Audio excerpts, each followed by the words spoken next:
How you really feel? Cause I just wanna build with you. Black girl, tell me how you really feel. I just wanna keep it real with you. Yeah, I wanna live better, eat better. I wanna love better, sleep better. Yeah, I wanna feel so aligned. Sublime. Sublime. I wanna live better, eat better. Sublime. One time for elevated rhymes, 2 times for showmanship, 3 times for black hands and land ownership. Revolution I bring to you, wedding ring bling to you. Nisi blues on war tunes, singing to you. I am the rebel without a pause, no applause. Trust me, I am Chuck D, getting mine off. Many fools, they clock watching my moves, and I needed a reappraisal of flavor. Took some time off now. Back Jesus, black fetus, slumbering unborn. Ark of the covenant, curtain untorn. I'm the rose that rose the etches prose in Rosetta Stone. Still yelling it through a megaphone. Always repping, baby, forever home. I ain't the pot calling the kettle black. I am the flame keeping the kettle warm. I'm the blame for the renaissance that's cold. I write and recite it with down feathers on. I love you, and write and recite it with down feathers on.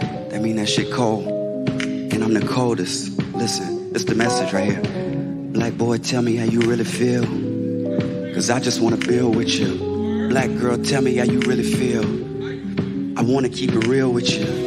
I wanna live better, eat better. I wanna love better, sleep better. Yeah, I wanna feel so aligned. Sublime. Y'all give a round of applause to this band right now. When they tell me they want to feel the chords a little more than we got.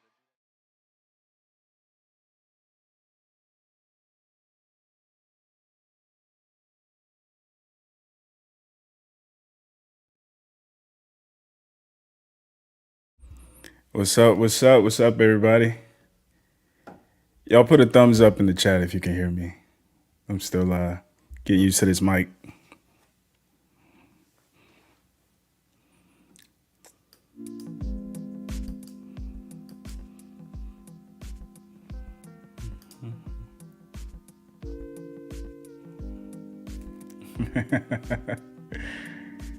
All right. Let me see.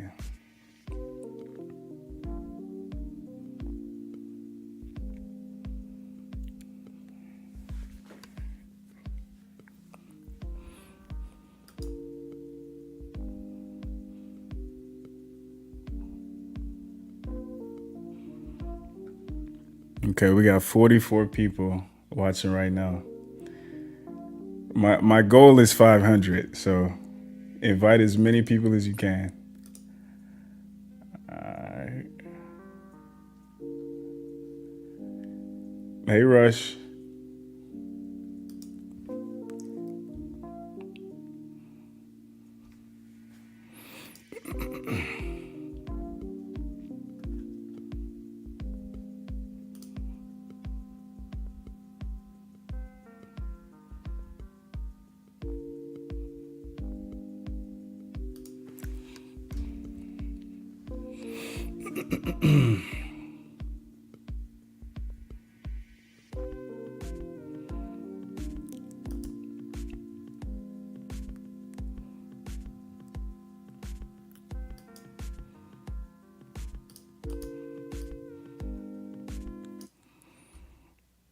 Okay.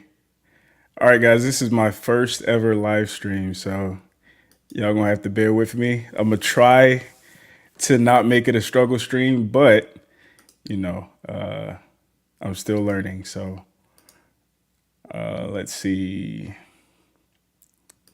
Let me turn that off. Shout out to the moderators. Thank you for promoting the page. Thank you for all the links that you add. I see Freeman's Journal. Shout out to you, man. You've been instrumental in our growth. So I appreciate that a lot. Like I said before, it's going to turn into a members only chat as soon as we start the interview. So y'all kind of keep that in mind. If you're interested in becoming a member, just click that membership button. I don't know where it's at in mobile because I'm looking at the desktop version, but it should be a join button. And pick whatever tier that you're interested in and just go from there. So, boom, let's do this. So I have a little structure I came up with. Our guest will be here at 6:30. We've got about 15 minutes, but I wanted to go through a few things before she got here, and this will kind of be our structure on the Fridays that we do live stream. So first of all, for those of you who don't know, my name's Alan. I'm the voice behind We Need to Talk. My mission is simple. I want Black men and Black women back together. I think at the foundation of Black power is the Black family. So if we can at least learn how to talk to each other, I think we're one step closer. So that's my ministry. That's the piece of this that I want to take ownership of, and all your support is very instrumental in that mission. So I appreciate each and every one of you guys. Oh yeah, so this is a good place to start. So one of my subscribers DM'd me the other day, and he had something to get off his chest, and I think I think it's a good place to start. As far as me providing clarity and shedding light on exactly what it is that I'm trying to do. So hopefully you guys can hear it okay. Dude, I don't know. But bro, why you be playing wild soft with these chicks on these questions? They be giving you wild bullshit answers and you be playing soft. You ask elite questions, but yo, can you turn it up on them? I'm not saying embarrass them. Can you turn it up the heat just a little bit more, please? They be giving straight bullshit answers. I'm just asking, let's turn the heat up just a little bit, please. I'm begging. Keep the content coming. Shit is fire. Man, so shout out to him. He took it upon himself. He bypassed the email. He bypassed our Instagram. He went straight to mine. He was like, "Bro, I got to tell you this." But shout out to him. My response to that is simple because I actually get this message quite a bit. Typically, it's under like comments, but people say I'm too soft. I let my interviewees get away with a lot, and it's simple. So everybody I interview is somebody I respect, right? Even when we disagree, even when they say something that is outlandish, right? But what I'm trying to demonstrate, the proper way to have conversation. And for me, you must approach conversation with curiosity, right? So a lot of times we come in, with a combative disposition. We're coming in saying, I know something that you don't, and I have something to teach you, as opposed to there's something I want to learn from you. And in my personal life, in my experience, We Need to Talk, it's always been a lot more beneficial, a lot more advantageous when I'm coming in like a filmmaker. I'm coming in with the idea that you know something I don't, and you imparting that knowledge to me helps me become a better person. So hopefully, if you guys don't get anything from these videos, anything from what I say, that's the biggest takeaway, right? So moving on to the next thing on my workbook itinerary. So for those of you guys who don't know, I started We Need to Talk in 2013. I started it on the campus of Lander University in Greenwood, South Carolina. And it started as an offshoot of NAACP. So it's always been a Afrocentric situation that we had going on. Transitioning YouTube in 2015, but you know how these YouTube streets are. So we're just now gaining traction. And I'm excited about, what we can do. But our mission statement is to create environments where people can share ideas and experiences in order to educate and empower one another for the betterment of society. So with the channel, with events, with campus speaking engagements, everything we do is centered around that mission. All right. So shout out to the members. If you just became a member, if you became a member recently, your support really means a lot. Shout out to everybody who's donated. I've been getting messages. People found me on LinkedIn and they send me messages talking about what I'm doing. So that's encouraging. It feels like I'm doing the right thing, and I'm excited. But yeah, just thank y'all for everything. A few announcements. So I'm producing a new series called Black Men Talk, and that series, I think I might drop the first one next week or the week after. We'll probably do Wednesdays for that. But the entire mission of that series is to show two black men in dialogue. So it'll be similar to what we're doing now, but the person you see and the person you hear will both be male and will both be black. And the goal of that is to bridge the gaps between black malehood, to show the consistencies within black malehood, and to show the diversity within black malehood. So I want high school boys to be able to watch it and get insight on the moves that they need to make from the people who've made those moves. I want women to be able to watch it and see that, there's a lot more diversity of thought amongst black men, to see what is consistent as far as how we think. But yeah, I'm really, really excited about that. The first one, I interviewed Nathan Daly. Some of you guys might be his subscribers. He is a black cop. So obviously that's going to be really interesting. And we're gonna, keep that going for the foreseeable future. Those will be hour-long videos. So I know you guys say these videos are too short, but those will be a bit longer. And I'll eventually make these longer as well. But I'm a one-man crew right now. I got to stretch things out. So there's that. Tuesday's video that's dropping, I actually had the chance to interview the editor-in-chief of Sheen magazine. Her and I actually went to school together. And Sheen magazine is really black female heavy. So that's going to be interesting. Tomorrow, I'm interviewing Courtney Michelle. Some of you guys might be familiar with her. She's big in this space on the Lapeef network. So we're gonna have an interesting conversation. I'm excited about that as well. Let's see. So we've got about 15 minutes before our guest shows up.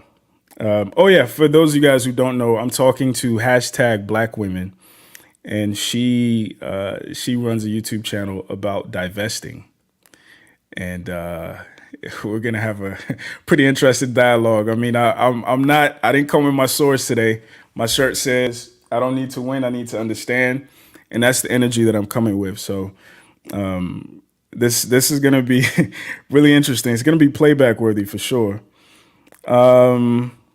Let's see. So those are announcements. All right. So one of the things I do want to go over, and shout out to I'm Stacy, because he kills this. So if you're interested in like pop culture news, definitely subscribe to him. I'm not gonna go as in depth as he does. I'm gonna just touch on some things, but definitely check him out. But obviously, the slap. We're gonna have to talk about the slap. Smarter people than me have weighed in. Rush Ribbons, who is in the chat or was in the chat, she actually almost got banned from TikTok for her take on that. One of the best takes that I've seen is from Erica Lachey. And essentially she was talking about how we've created a culture that makes black men feel like they need to be pseudo-masculine, be macho, ready to smack and fight and shoot anybody in the name of protect black women. So I would go check out her, her post. I think I reposted it on our IG. Our IG is the same as anything, WNTTalk. My take is along those lines. I feel like if Jada had cancer, I would understand. If he had warned Chris and he continued to talk about her, I would understand. But I think about these things from the perspective of what would I tell my 17-year-old brother? And simply, it's under no circumstance should a verbal altercation escalate to a physical one. unless it is a threat being levied, unless warnings had been made. What Will Smith did was, he's pushing P. He's a coward. He's a coward. I might elaborate more on that later on, but I don't want to take up too much time. We'll also have time to, for people to come up after our interview. So maybe we'll talk about it more then. Two more things. So David Ojabo, he might be Nigerian. That name sounds Nigerian, but I don't know if you guys saw he had an Achilles injury during his pro day, and the coaches, the training staff literally just walked past him. They didn't offer to help him or anything. And I remember immediately thinking, this is part of the type of Black masculinity that's expected. You don't have feelings, you don't get hurt, you don't get any sympathy. So yeah, y'all just type that in, go watch the video. And again, we can talk about this after the interview. Some of you guys might have seen the Black China post. I think Stacey actually did a video about it, where she was saying that she just had to sell some of her cars to take care of her children, and then her two baby daddies weighed in, talking about they pay a total of like $60,000 or $70,000 a year in spousal support. And also they have the kids the majority of the time. And, that's been bringing up a bunch of conversations. Last but certainly not least, I don't know if you guys saw the video or heard the story about the 12-year-old who accidentally shot her 14-year-old cousin. Super sad. Super sad. I don't know what to say about that. We need responsible people becoming parents. We need guidance in the home. We need mentorship, because a lot of these things are avoidable. But, it's the world we live in currently. With some of the political stuff that I have on the list, I'll actually bring it up with my guest, because part of it has to do with Divest. Oh yeah. So another thing that I'm remembering, some of the people that have been interested in doing interviews don't actually want to get on camera. So now that, we're introducing these live streams, I'll be able to bring on anonymous people to give and get more insight on male psychology, female psychology, Black male and female psychology. They have a lot of experience. They have a lot of insight, and I'm excited about that as well. Let's see. So she'll be here in like 8 minutes. Y'all do me a favor, hit that like button, subscribe if you haven't, consider becoming a member. Once the interview starts, this will become a members only chat. So yeah, we're trying to keep the shit talk to a minimum. But yeah, so after the interview, I'll bring up whoever's interested. I'll drop the link in the chat, and whoever's interested, we can come up and have conversations. We can do a Q&A at the end. We can talk about some of those current events, the political ones, the social ones, and yeah, I'm excited about this. Also, if you're watching this during the replay, shout out to you. Like, comment, subscribe, all that good stuff. I'm not a real YouTuber. I'm still just learning. So I need y'all to help evaluate my live stream skills. I've been jumping on different people's live streams this week to, kind of sharpen my sword to figure out, what they do right, what they did wrong. So the topic of the day, the topic for today is Divest. So if you guys go to the community tab, you'll see, if you scroll down quite a ways, you'll see a back and forth. Actually, I might be able to pull it up. A back and forth that I had with this young lady some months ago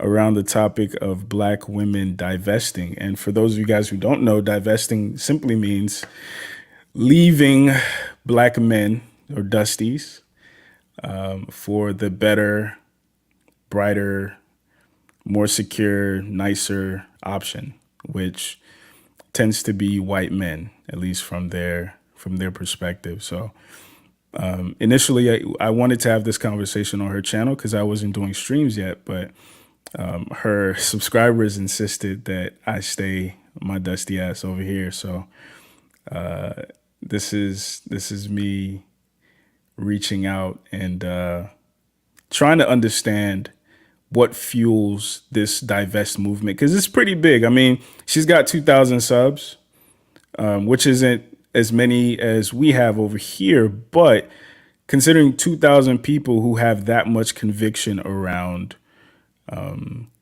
Black women having better options, and they must divest. They must divest and talk about how insufficient Black men are. So we're going to be breaking all that down. I'm trying to find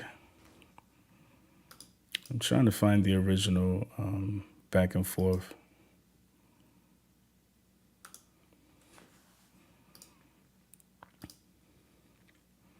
All right, you guys, let me know if you can see my second screen.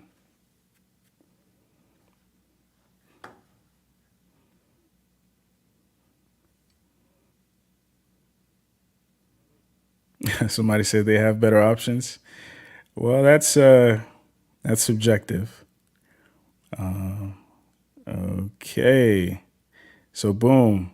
So she said, ladies, lurkers, and friends, should I have a conversation with at WeNeedToTalk? He's an avid Kevin Samuels supporter, and his channel is almost an entire ode to Kevin Samuels and his gaslighting, slanderous, dangerous rhetoric that continues to dehumanize and minimize Black women. Let's see. Oh, to an undesirable box of racist stereotypes. Remember, we're all going to die alone unless we submit to the will of Black men. Let's see if we can go into the comments, because I think the comments were the most interesting part. So, yeah, I'm not going to read the comments, but you guys can read what you can.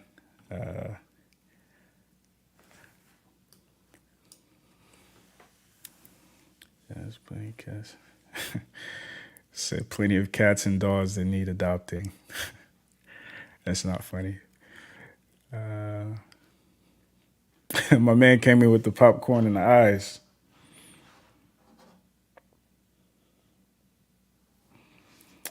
All right. So she is almost here. My name today for this conversation is going to be Dusty Kang.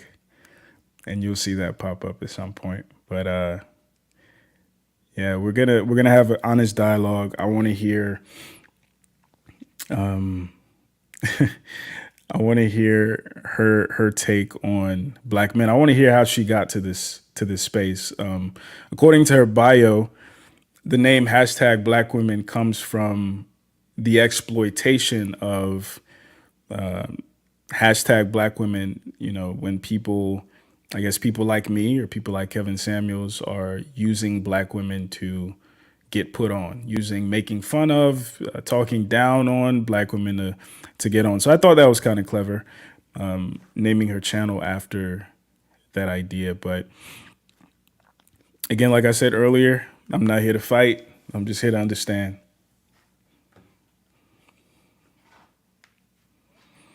So yeah, my members, get ready. I won't be checking the chat that much because I want to stay focused on my conversation with her. But feel free to talk amongst yourself. We can revisit the chat after the conversation and go through, you know, what happened, what went well, what didn't go so well. I know one of her concerns was that I would overtalk her. I would, you know, cut her off. I'd be belligerent. If you've watched my channel, you know that's not my ministry, but I'm sure she'll realize that very soon. Paul Arthur, shout out to you, bro.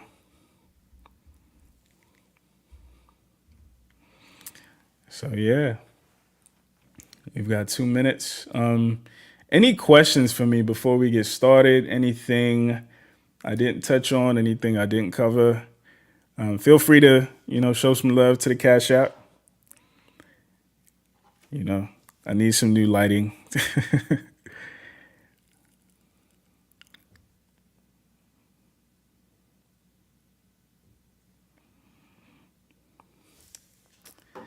Yeah, so I almost had to push this back. So I went to the eye doctor today, and they put some drops in my eyes that I didn't know were pupil dilators. So my pupils have been like this all day. So I couldn't even work. I couldn't see my screen or anything. But, it came back. So it's all good. I'm live, bro. Omo Wale. I'm live, man. I'm live. If this goes well, I think, we might do this once a week on Fridays. And, if we don't have a guest, it's an opportunity for us to, discuss, break down some of the videos that drop during the week, and periodically I'll bring on some of the interviewees. And matter of fact, they'll host and you guys can ask them all the questions. You can, respectfully critique, respectfully push back on whatever they said that you didn't like or you didn't, resonate with or you need clarity on. So, yeah. Great podcast. Loving the convos. Appreciate it, man.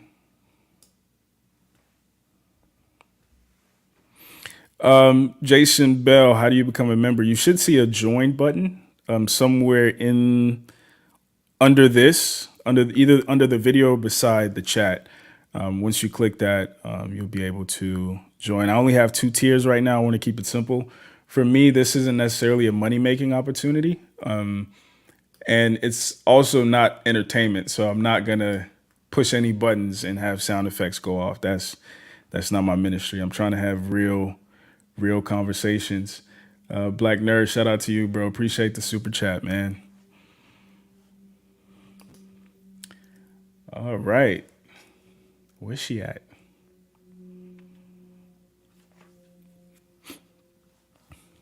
All right. So before she comes in, let's give it a few. Okay. So she just got here. So I'm about to turn it to a members only chat. Y'all bear with me, but, it's better we do it this way.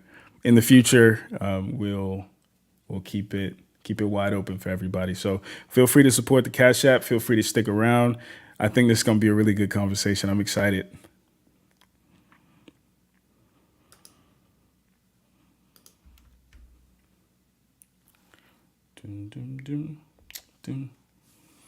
All right.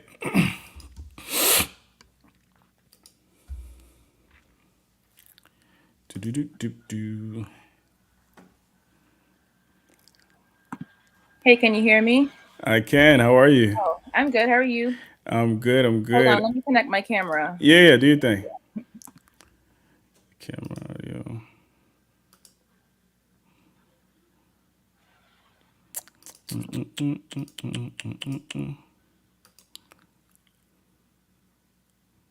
Play sounds. Okay, so why is it not showing my name?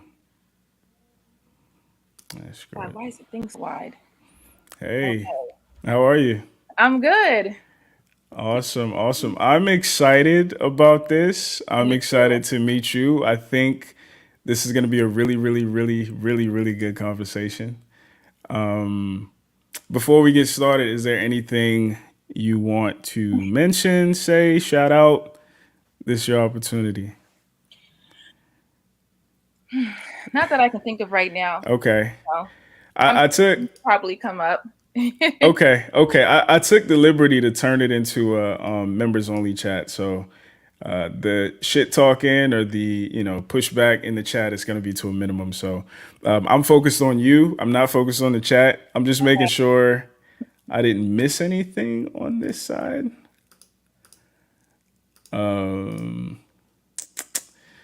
Screw it. All right, so our name is supposed to pop up, but it's not showing. I don't know why. Edit name. In your StreamYards, you can do that. Okay, I'm in settings right now. This is my first stream ever, so like. Yeah. It'll take you a minute to figure it out. Oh yeah. Echo cancel. Okay, so that's not it. That's not it. That's not it. Layout. Guest must authenticate. You know what? Screw it. How are you doing? Hashtag Black woman.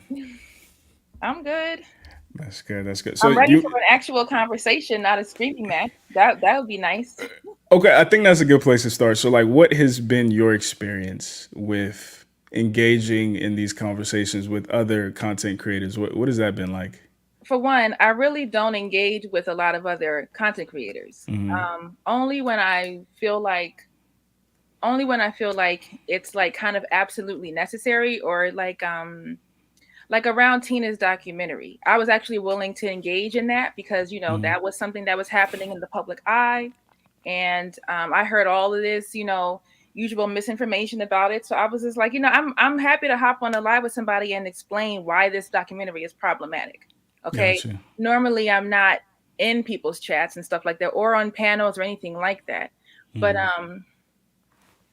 I had a content creator reach out to me to have a discussion like this. Then on the same day, he just didn't show up. He just decided not to come, and I was just like, okay. Yeah. And so then the next time he sees me, and he's safely in the comfort of his echo chamber, and now he has words. Now you have words. We were supposed to have a conversation like this, Obsidian, and you didn't. She name dropping. Okay. You asked me for the interview. You reached out to me for that interview. Yeah. So before we get into like how we got acquainted, I want to understand your channel. Like, so I read the about page, I watched some videos, but I want to hear it straight from you. What inspired this channel? What is your mission? What are you trying to do exactly?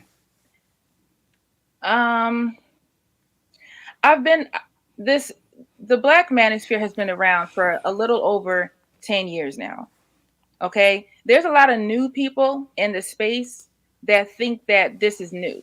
They think that like popular YouTube or popular content creators are responsible for what's happening. No, this space is old. I've been aware of it for a long time, and I ignored it for a long time. And we've been quiet for a long time, a very, very, very, very long time. Black men had like a good 6, 7, 8 years to get this out their system, to be on YouTube, you know, and it's like, you know, it's like, it's a bit of a retaliation. And a lot of times people are wondering, like, where are all these angry divestors coming from? Why are they so, you know, it is a retaliation.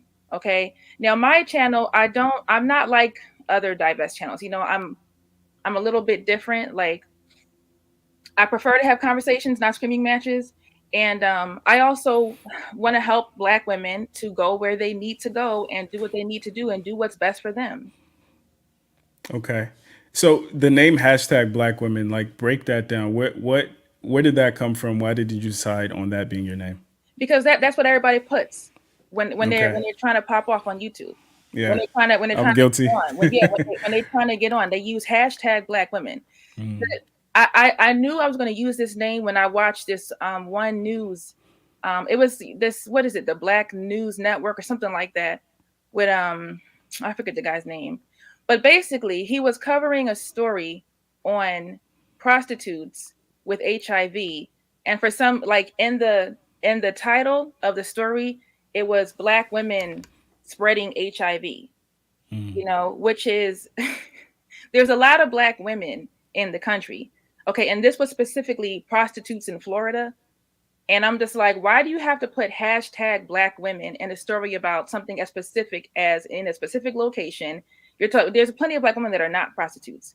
And it's just like, you use that hashtag to get the attention. And it looks like the real title of the story is basically, you know, throwing Black women under the bus, making it look like we're spreading HIV, and that's not even the story. And I'm just like, yo, everybody does this. So like, I forget the some news network or whatever that was doing that, but I see it all the time. Every time somebody want to get on, hashtag Black women. So you feel like I'm gonna throw me in there. You feel like we're scapegoating Black women for economic benefit, or like what exactly you think we're doing? Well, who's the girl who the Tila Tequila? Tina Remember Tequila. this? Yeah, this Asian girl. Black women are bald and cursed. Okay, yeah. You know where I don't know what Black women did to her. I don't know. It's usually something. It's like if you were talking about something that involved Black women, that actually included Black women, that this is a discussion about Black women, but usually it's just some random. This is not even a story. This is just, it just looks like slander. It's just usually some slanderous stuff. Okay. All right. So I think that segues perfectly into how we became acquainted. So you commented on one of my videos, and you actually did a response video to it. So tell me more about that. Like, what about the video jumped out to you, and what was the message? Because you thought I was a woman at first. What was the message you wanted to get across to me? It was girls on your channel, and like I said, I don't really watch too much of this content. Like I said, I've seen this for years now. I've seen it over and over and over again. I've seen it before, so I don't really like watch too much of this content. But it was the same theme. The theme is the same. The theme of Black masculinity.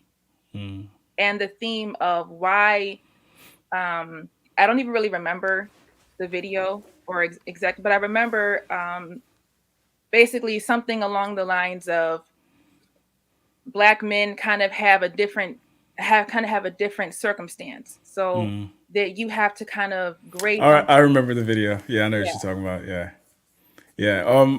So the girl that you used in the thumbnail, that's actually my little sister. So for me, it's the conversation is personal, because we've had these conversations before I got on YouTube. We have these conversations offline, and essentially what we were talking about, I don't know if you watched the entire video, but we were talking about some of the expectations that are placed on Black men and the concessions that would be nice, for us to get. And we kind of had a back and forth. I think she made some good points. I think, I made some good points. I want to hear like what part of the video like stood out to you, and like, let's talk about that part. Like, honestly, I don't really like remember the whole video, like, and which part. I just remember the title, and I remember thumbnail. Just like almost like, here we go again with this. Black men need concessions. Black men need they need a break. Okay. It's like kind of like getting into how Black men and Black women got here. It's like Black men are always, you always need a break. Black women need a break too, but not really this space. This space does not take into consideration anything that why Black women are the way that they are, how Black women come up compared to the women that you always compare us to. Like our walk of life is the same. Our walk of life is the same. Our walk of life is not the same. No, most Black women are not going to be like white women. Yeah. It's a ridiculous comparison, but this is the comparison that has been. But while you're comparing us to white women, you want us to give you concessions. No. And I think, that was a reoccurring theme that I kept seeing when I was watching your videos. And it felt like, I don't know if you're familiar with Charleston White. Charleston White, he's I guess you can call him a hip hop commentator, but his whole thing is that he was deep into civil rights and activism and the whole nine. Like, if a kid died, he'd be by himself in front of the police house protesting and doing this and doing that, speaking to the kids. And he said that he's gotten to the point now that he's like, fuck y'all. because when I was doing all this work, nobody really, rode with me. So now he has taken on the role as the antagonist. So he talks shit about rappers. He talks shit about, political figures. And his whole thing, like when he actually talks about it, his whole thing is like, if I'm a good enough bad guy, maybe it can inspire some change, because being the good guy didn't work. And one of the things I saw, I was watching one of your videos, and apparently one of the ladies you were having a conversation with was a big Black Power civil rights type of girl. And something happened, I don't know what, but now she's on this side. So my question to you is like, what are the things that happen? You can talk about yourself specifically, or you can talk about people in this space that transitions them from I love Black men to do the best option, or what's the slogan? The best man for the job. There we go. Yes, best man for the job. Yeah. You said there was a woman on my channel that was pro-Black. Was I talking about her, or was it talking? No, you were talking to her. It was like a panel that you guys did. Oh, but okay. So yeah, basically like that is something that's interesting about divestors that a lot of people don't assume or don't know, is that a lot of these Black women was Black love first. And that's like part of why they probably seem so crazy and why they seem so, anti-Black man, is because Black men was the ones that changed their minds, and it's not just in your everyday life, like, the community that you grow up in, the community that you grow up around.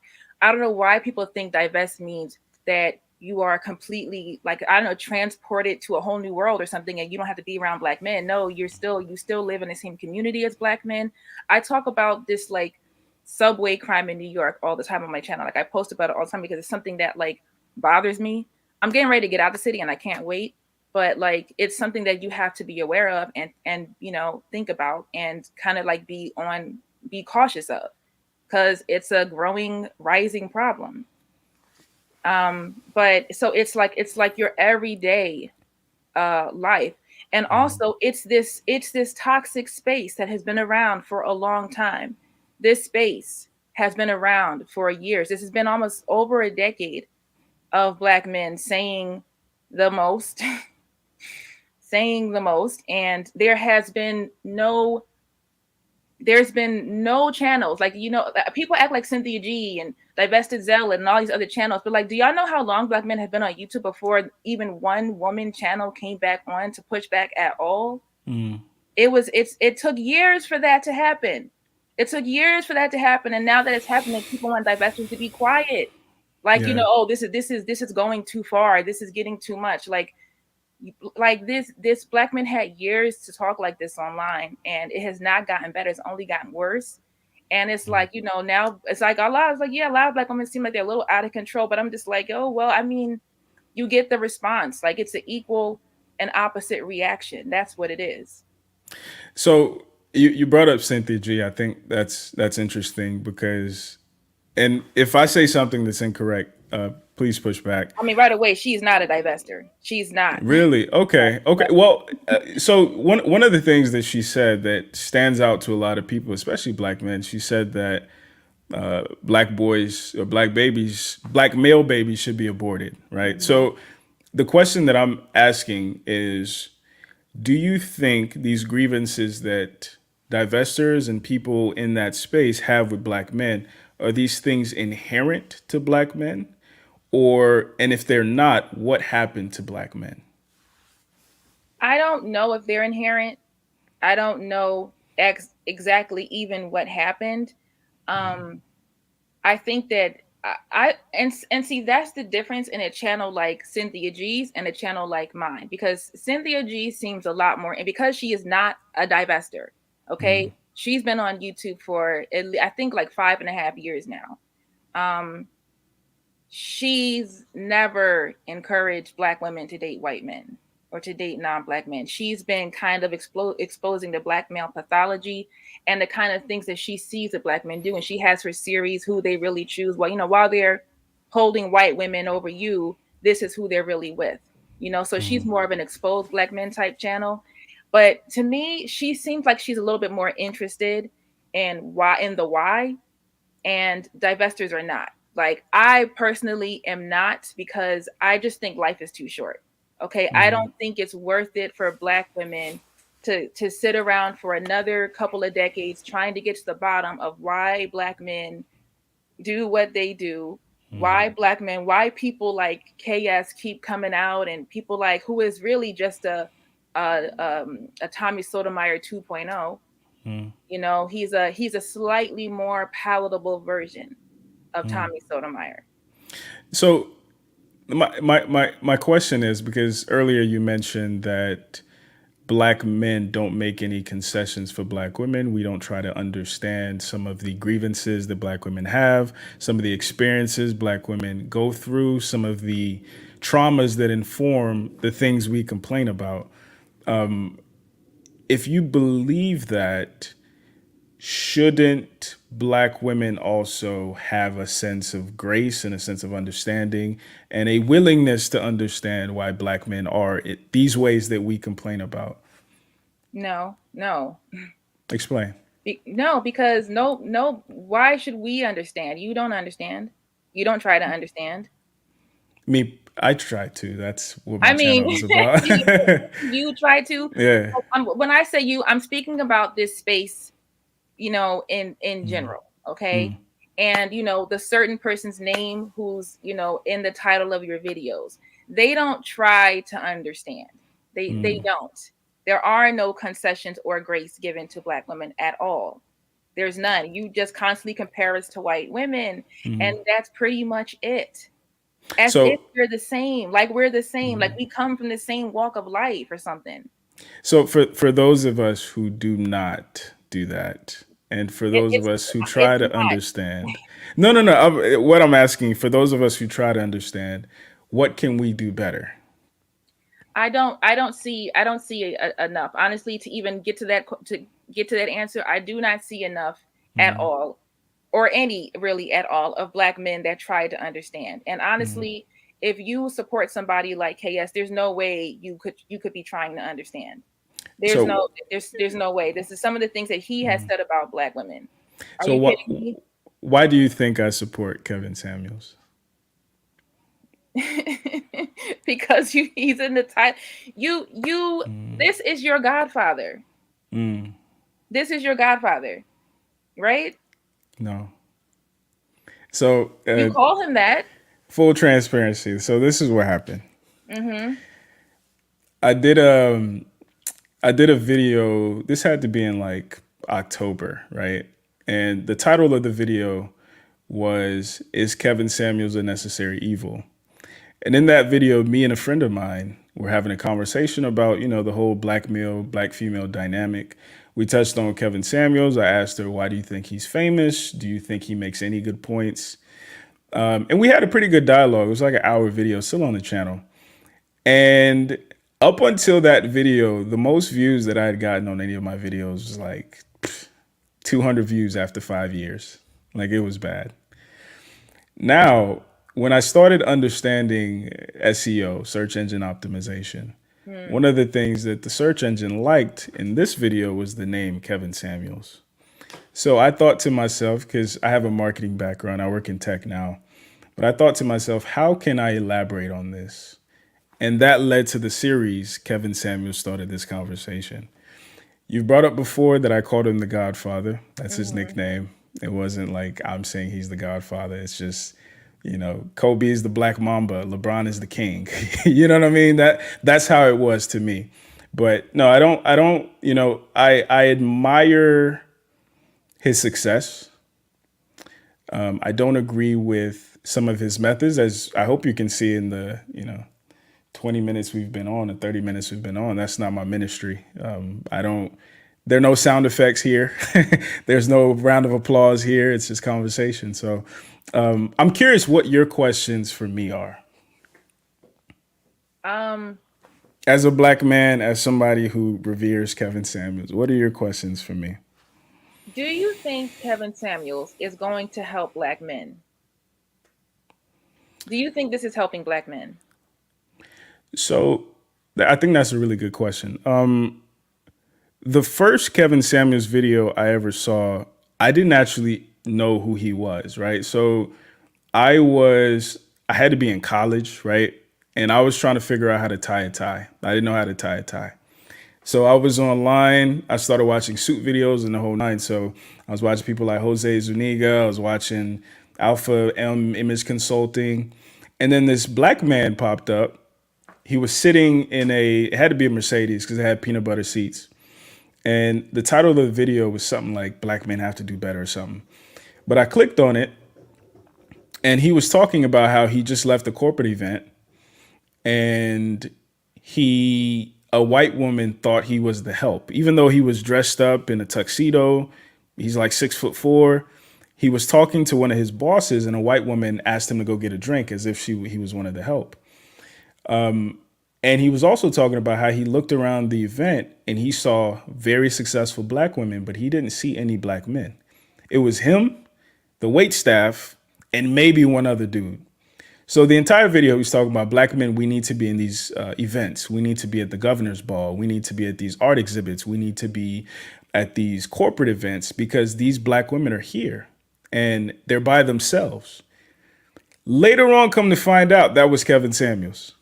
So this was pre-average at best. I didn't even know he had a following at that point. It was just a random video that popped up on I don't think he had a media. following at that point. Yeah, he probably didn't. So like that was my introduction to him. For most people, it was average at best. When I saw the average at best video, I felt two ways, right? First and foremost, my background is in marketing, media, and a little psychology because I work in UX design. So the first thing I thought is I want to see the full clip. Most people don't think like that. Most people make decisions based on clips. But I was like, I want to see the full clip. So when I saw the full clip, I was like, this guy's talking to her crazy. Like, damn, he's mean as shit. When I saw the full clip, it kind of made sense. And as somebody who's produced things before, as somebody who's been in leadership, I understood his frustration, especially being, I think Kevin is like a 54-year-old black man. He's tired. He's tired. The patience is a lot thinner than somebody like me. I'm nowhere near 50. So again, is that how I would have gone about it? No. And that's why I do the videos that I do in the way that I do them. What about, because let me just make one last point. Okay. So I say all that to say, I think, number one, when you go back on his channel, he started out talking to black men. He was talking to black men for 3 years. Black men, we need to do better. We need to do better. We need to do better. Unfortunately, that message is not provocative enough. That message now isn't, we're getting somewhere. You know what I'm saying? That message doesn't gain you any traction. So unfortunately, and I think you make a good point, when he had the audacity, the unmitigated gall to say something negative publicly about a black woman. So yeah, hopefully he's able to get back to what he loves, which is image consulting. But for the time being, we are paying him with our attention. So that's where we are. And everybody always brings up that he used to talk about men first. And honestly, I don't want this whole conversation to be about Kevin Samuels. Sure. But like, I was undoubtedly, of course, he would come up at some point. But everyone always brings up how he started talking about black men, and he started, the correction was at first for black men. And he doesn't do that anymore because it's not popular. And what is popular is the blood sport. That's popular. That's true. Taking a woman's head off for being a single mother and making six figures. Oh my God. That needs correction. Why do you think that is? Why do you think we've gotten here? Jealousy. I think it's jealousy and envy. I think that if she said I'm a 35-year-old single mother and I work at Walmart and I make $7.25 an hour, where can I find a high value man? Most people would probably call her delusional because you're extremely, you're at a very low paying job. You're not in any sort of position. It's like it doesn't really matter what Black women do, because this space isn't quite as, this space is not really, I don't know, they don't really go in on like gold diggers. It's the other way around. It's women that make their own money. That seems to be the Black man's biggest, like, I don't know, problem right now. Make a woman that is okay financially.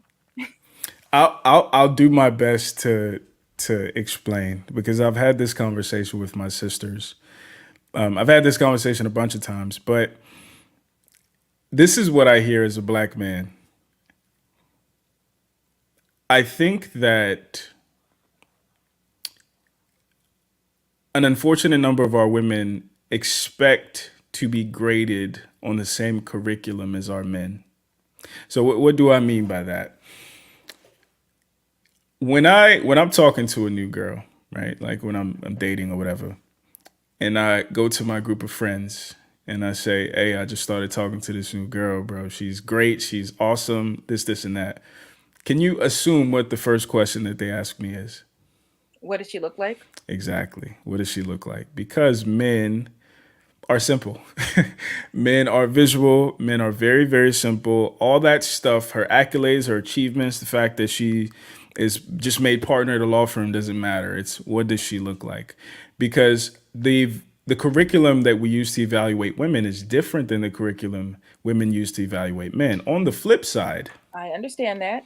on the flip side, when I'm having a conversation with a group of women and, they're single, and I ask them, why do you think you guys are single?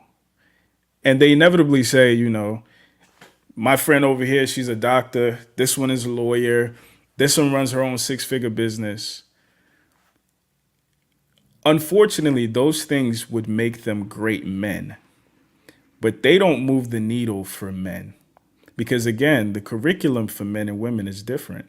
Now, with going back to the average at best girl, she assumed that these things that she's achieved that would make her a better potential male candidate makes her a better potential female candidate. And unfortunately, it actually works in the inverse.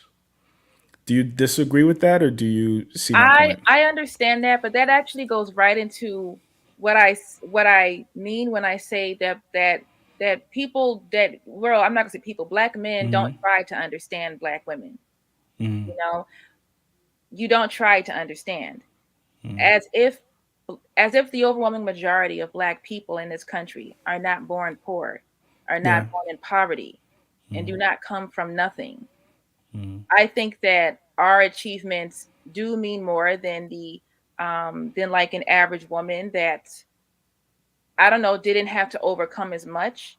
So Black women do take a lot of pride in being able to get above the line of poverty and being able to like provide for themselves and not being reliant on the government, or not being broke, or being able to just at least move out of the dangerous zip code that they grew up in. Sure. Okay. And I, even to the point where, your degrees don't matter. I don't really know if I believe that. I don't believe that. I don't think that. So to clarify, I don't think degrees don't matter. What I'm saying, because the majority of the women I've dated are very well educated.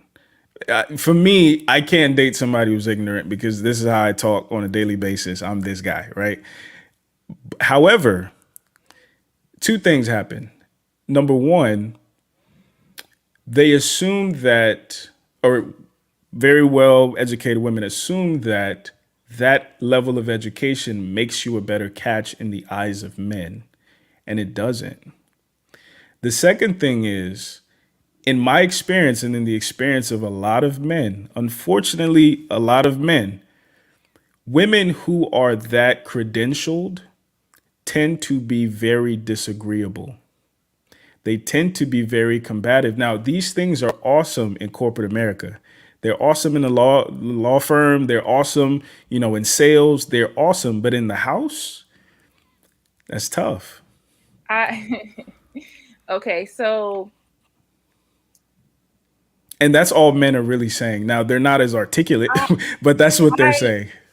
here's the thing, and here's why I disagree. And this is also where Divest comes in, because Okay.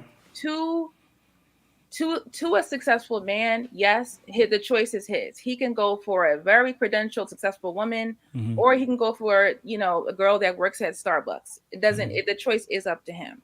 Yes. All right. But a lot of successful men are with successful women because money stays with money. Money, money matches with money, and because that keeps the money multiplying instead of dividing. Okay.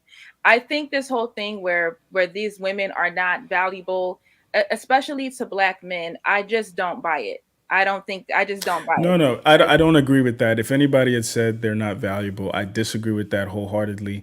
As a matter of fact, you were just saying though, like no. Let me try to rephrase, because as a matter of fact, one of the most feminine, agreeable people I've ever met makes twice as much as I do, and I make six figures. Right. So it's not you make a lot of money or you're very credentialed and you're disagreeable. What men are saying is that those type of women tend to be disagreeable. And the other thing is they tend to lead with their credentials.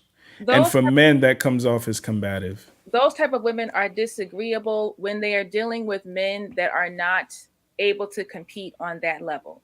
When you are with a man that can compete on that level, you're not disagreeable. Well, I wish that was the case, right? So speaking from my experience specifically, that's been the case. And even in situations where I was more credentialed than the woman, I was far more credentialed than the woman, the disagreeableness was there. In another case, when she is more credentialed than me, in some arbitrary case, she felt like our conversations had to be now the thing, if I was a combative individual, that'd be different, but that's not my ministry. So if we can't have a civilized conversation, then we have nothing going on. But what Black men are saying is that an unfortunate number of us are having these experiences. Where do we go from here? I find it very hard to believe that all of these, like, do you think that most Black men, especially the men that hang around in the manosphere, are six-figure earners like you? No. So I just find it very hard to believe that all of these Black men are meeting all of these six-figured, high-earning Black women, and they just can't get along. Like, I just find that very hard to believe that all these Black men are just like, oh my God, these rich women are just so hard to get along with. No, so I'm not saying all, because I actually take it upon myself when I have time to read the comments. And what's heartbreaking is a lot of the men that comment on my videos are married. A lot of the men who comment on my videos are divorced. A lot of men who comment on my videos, my second largest viewer base is like 44 to 54. Like, these aren't little boys, right? And they are saying the same things.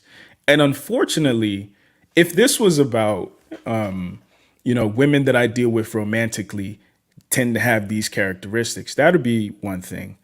They're talking about the cashier at the grocery store. They're talking about the Black woman I just walked past on the street 2 seconds ago. Like, they're talking about the delegation of Black women. And for me, I'm telling Black men, step your game up. I'm telling Black men, the better you do, the less you have to tolerate from your employer, from women in your life, from your friends, from this, from that. But they're still coming back and saying that I'm doing all these, and I'm speaking from personal experience as well. And I'm still getting these things. Like, one of the things that's heartbreaking is when a woman sees me, just off top, before I open my mouth, before I do anything, unfortunately, she sees something very similar to what a white man would see. A criminal, no good, N-word. And it's like, I'm that until proven otherwise. So the paradigm starts with every way that I could potentially be dangerous, I could potentially be ignorant, I could potentially harm this person. And then the conversation goes from there. So there's no good faith on both sides. So as I'm telling Black men, level up and start assuming the best of your women and the women you attract and navigate the conversation from there, other conversations aren't necessarily holding women to that same standard. They're just saying, hey, go find you somebody who's more agreeable. Find you somebody that you don't have to navigate the intricacies of their Black experience. So why is it that Black men think that Black women seem more feminine when they're with white men? So I think it's two things because, I'm a history nerd. It's like psychology and then history for me. And first and foremost, I think it's a Eurocentric standard. White is right, black is bad, right? So in that Eurocentric standard, on that power hierarchy, white men have perched themselves at the top of that power hierarchy. So it's easier to think the white man is just inherently a man. Whereas every other kind of man, particularly the black men, have to prove their masculinity. The other thing, too, is I think that our women, unfortunately, give, and I said this the other day, our women give white men and the LGBTQ community more latitude in human expression. As a black man, you have to be a certain archetype. You have to be the pseudo masculine fairy tale guy, right? You have to be thug and sweet and corporate and a whole bunch of things that contradict each other. Whereas a white man, I already think he's a man off top. You see what I'm saying? So part of the conversation black men are having is like, yeah, it is. You're pigeonholed into a box. And again, I'm talking to black men who are worth a damn. I'm not talking to the Pookies, the Ray Rays, and the Dusties. I'm talking to the ones who are actually doing something with their lives. And these are the experiences that they're finding. So what do you think it is? What from your perspective, what do you think is going on? For one, I just do not see because black men as a collective, they are not on the, and I know you say finances and all of that. That doesn't make you a good woman, but black men collectively are not financially like there right now. They are not doing everything. There was just this report that came out just this year. They're talking about black men and the unemployment rate of black men. Sure. And the homeless rate, and the you would combine that with the homeless rate and the non-educated and the incarcerated, and all of those things make black men a collective of just not marriage material. Sure. It's just not marriage material. And I do not buy right now. Like if black men collectively were mostly a man like you, right? If that was the collective of black men, if that's what they mostly were, and not necessarily all have to be six-figure earners. Okay, this six-figure thing has gotten way out of control because it's not even realistic. It's not like, I don't know where this six-figure number came from, but I just mean just like doing well, employed, Sure. Holding a job down, all of those, like, being a good citizen type of stuff. If black men was collectively what black men was doing and the image of black men, then I could take some of this critique a little bit more seriously. But I just don't. I just can't sit up here and listen to, well, I'm doing everything right, but black women are still so masculine. I'm doing everything that I'm supposed to do. Where, how are black men doing all of this stuff and we don't see it? How are black men doing all of this?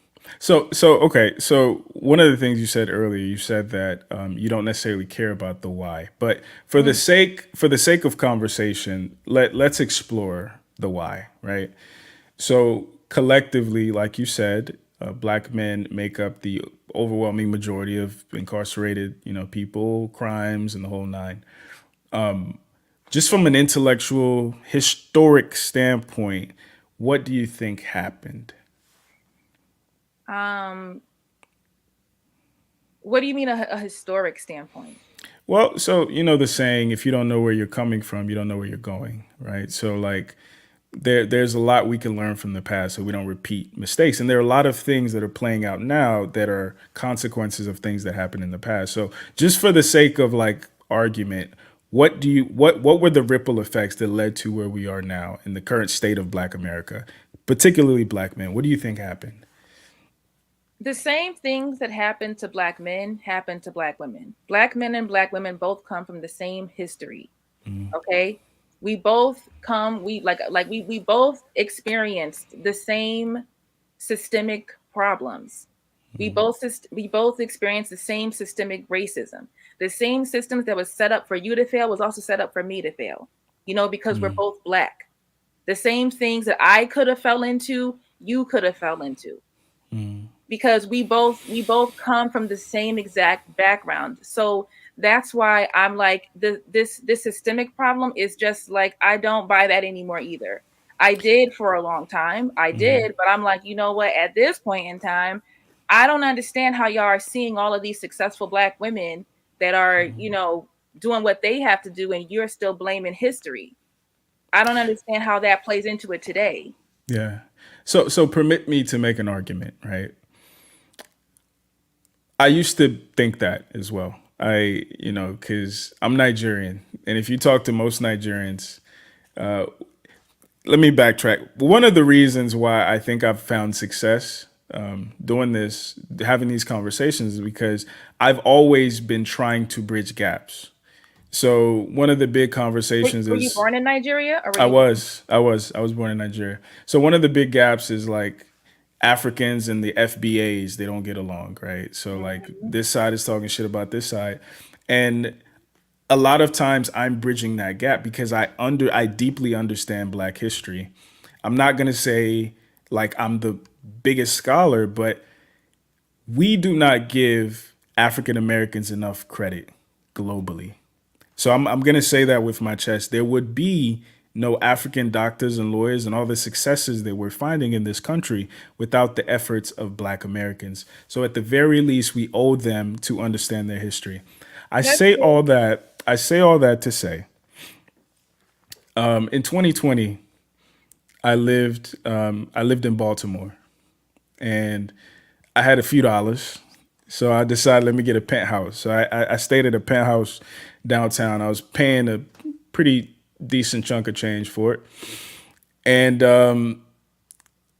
I thought to myself, if for whatever reason I found myself locked out of my building, because it was an old like bank building or whatever, and I was on the top floor and you needed a key card to get inside. If I find myself locked outside that building and I was outside the building and I was with a Black woman, and we were both soliciting somebody who was going into the building to allow us in, who do you think would enter the building first?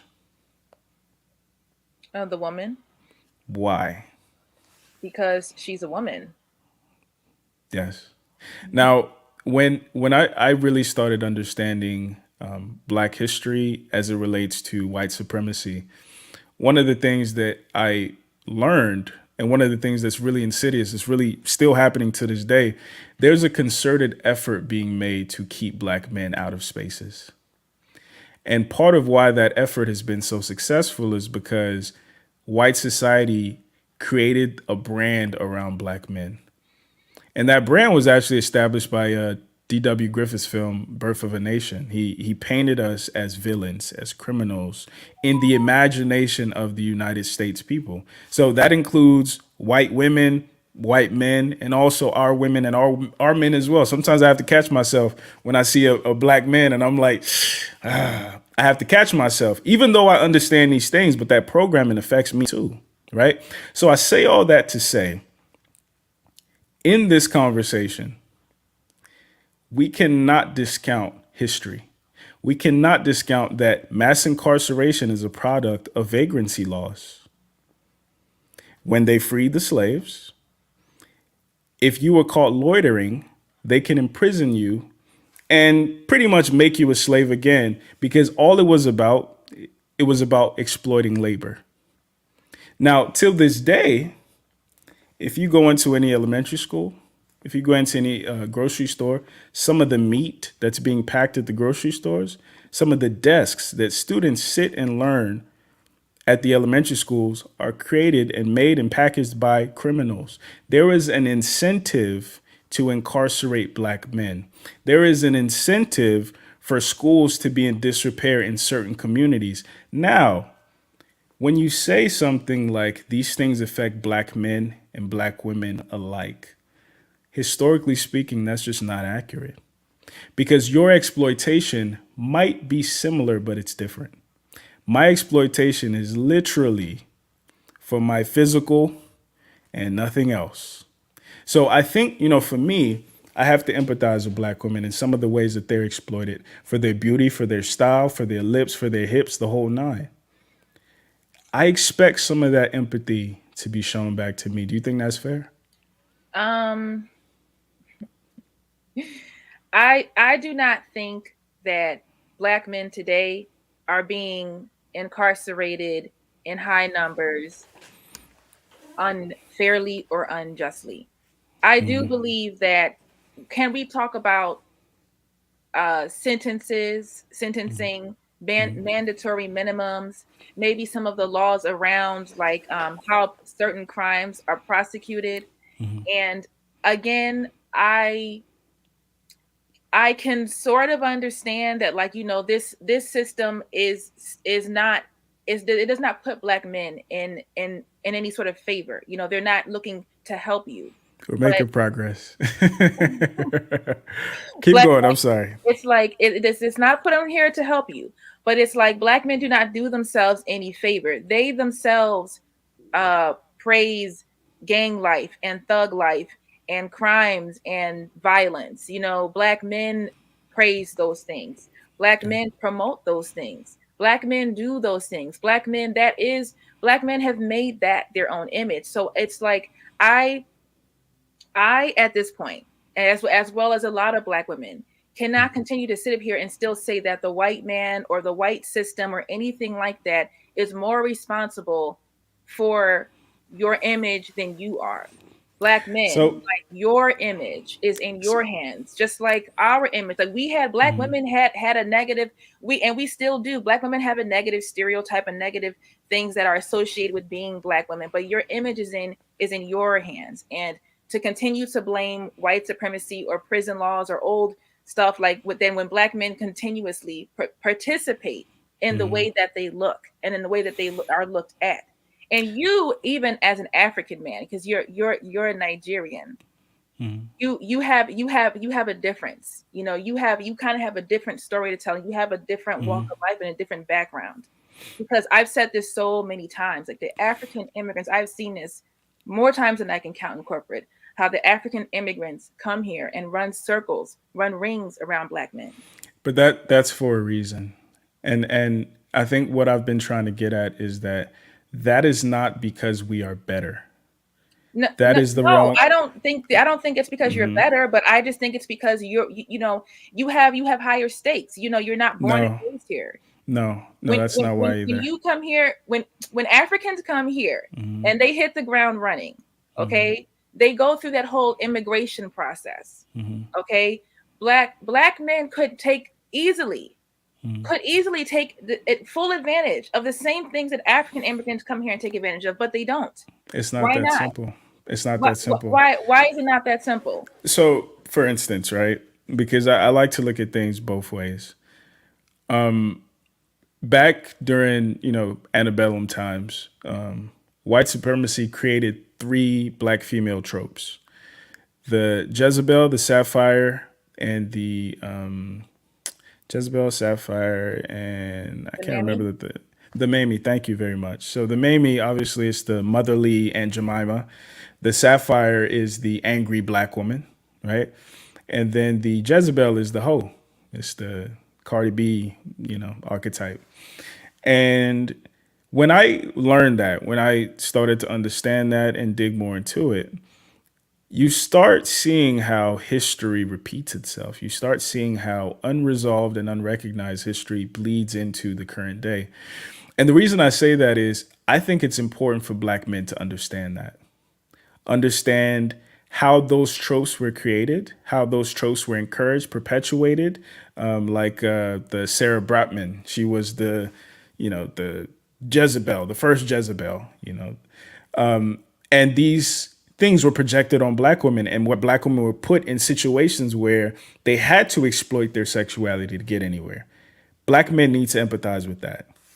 Similarly, Black men have been exploited for their physical labor since the moment this country was founded, whether it was their physical labor to literally build the country, whether it was their physical labor to fight and die for a country that didn't even recognize them as people, whether it's their physical do Black labor. men not also contribute to these stereotypes themselves? Well, again, and that's why I think it's important that we talk about these things the right way, because I could very easily say Black women contribute to those 3 stereotypes I just named, but it's bigger than that, because I cannot bring myself to believe, with my understanding of history, that Black girls are born to be hoes or Black boys are born to be criminals. So if we can both acknowledge that, do we not believe it's important, it's incumbent upon us as adults to investigate the systems that turn perfectly pure Black male babies into these criminals and these Pookies and Ray Rays that we despise? I think that this space in general, and actually, like, I need to know, I guess, because I'm not really sure, like, where you are, where your channel is within this space. Like, so do you consider yourself a Manosphere channel? YouTube categorizes me as a Manosphere channel. I am a conversation channel. So I and that's why I watched some of your videos, because there were some things you said that I agreed with. So but you haven't quite set up shop in the same neighborhood as the Manosphere. That's not my ministry. My ministry is getting Black men and Black women back together. Some people in the Manosphere have a similar ministry. Other people, they are essentially male divestors, the SYW, whatever. That's not my ministry. Literally, I'm trying to teach people how to talk to each other. Black people specifically. I'm trying to teach Black men how to better understand in order to love Black women. And I'm trying to encourage Black women how to understand and as a consequence, love Black men. That's all I'm trying to do. If you call that Manosphere, SY, whatever, that's what I'm trying to do. Well, no, I have to ask because a lot of these channels are in response to Manosphere content, and even like Manosphere adjacent, like people that continue to like push lies and slander and stereotypes. And so yeah, that's counterproductive. That's not my ministry. Well, now with that being said, from a marketing standpoint, I'm willing to exploit that. But ultimately, that's not what I'm trying to do. Yeah, right. But go ahead. I'm sorry. I cut you off. Yeah, I am too. I was going to say that, like, there is. So one of the other stereotypes that Black women have kind of was projected onto Black women, even though plenty of women in America were on welfare. It sort of became projected that Black women was the sole survivors of welfare. We was the only ones out here on welfare. Which is incorrect. It's not true. Of course it's incorrect. But that was a stereotype that was projected onto Black women. And as much so, because this is the thing that I'm going to say about the system of supremacy or the system of exploitation. Okay, as it relates to Black men, Black women, and we may not have had the same exact exploitations because Black women may not have been used for their strength, but basically like our physical strength, but our assets and our attributes was still exploited. As Black women, we were definitely as well, just as Black men were, and it is kind of, again, we're both fighting a system that was not set up in our favor. Absolutely. All right. But what Black men have done, they have, especially within this space, is that they've taken all of these problems and made them, Black women are the fault. Black women caused all of this. Black women chose the government over men, telling these stupid lies. I think you should spend some time in, the comments that I respond to, because I respond to comments like that.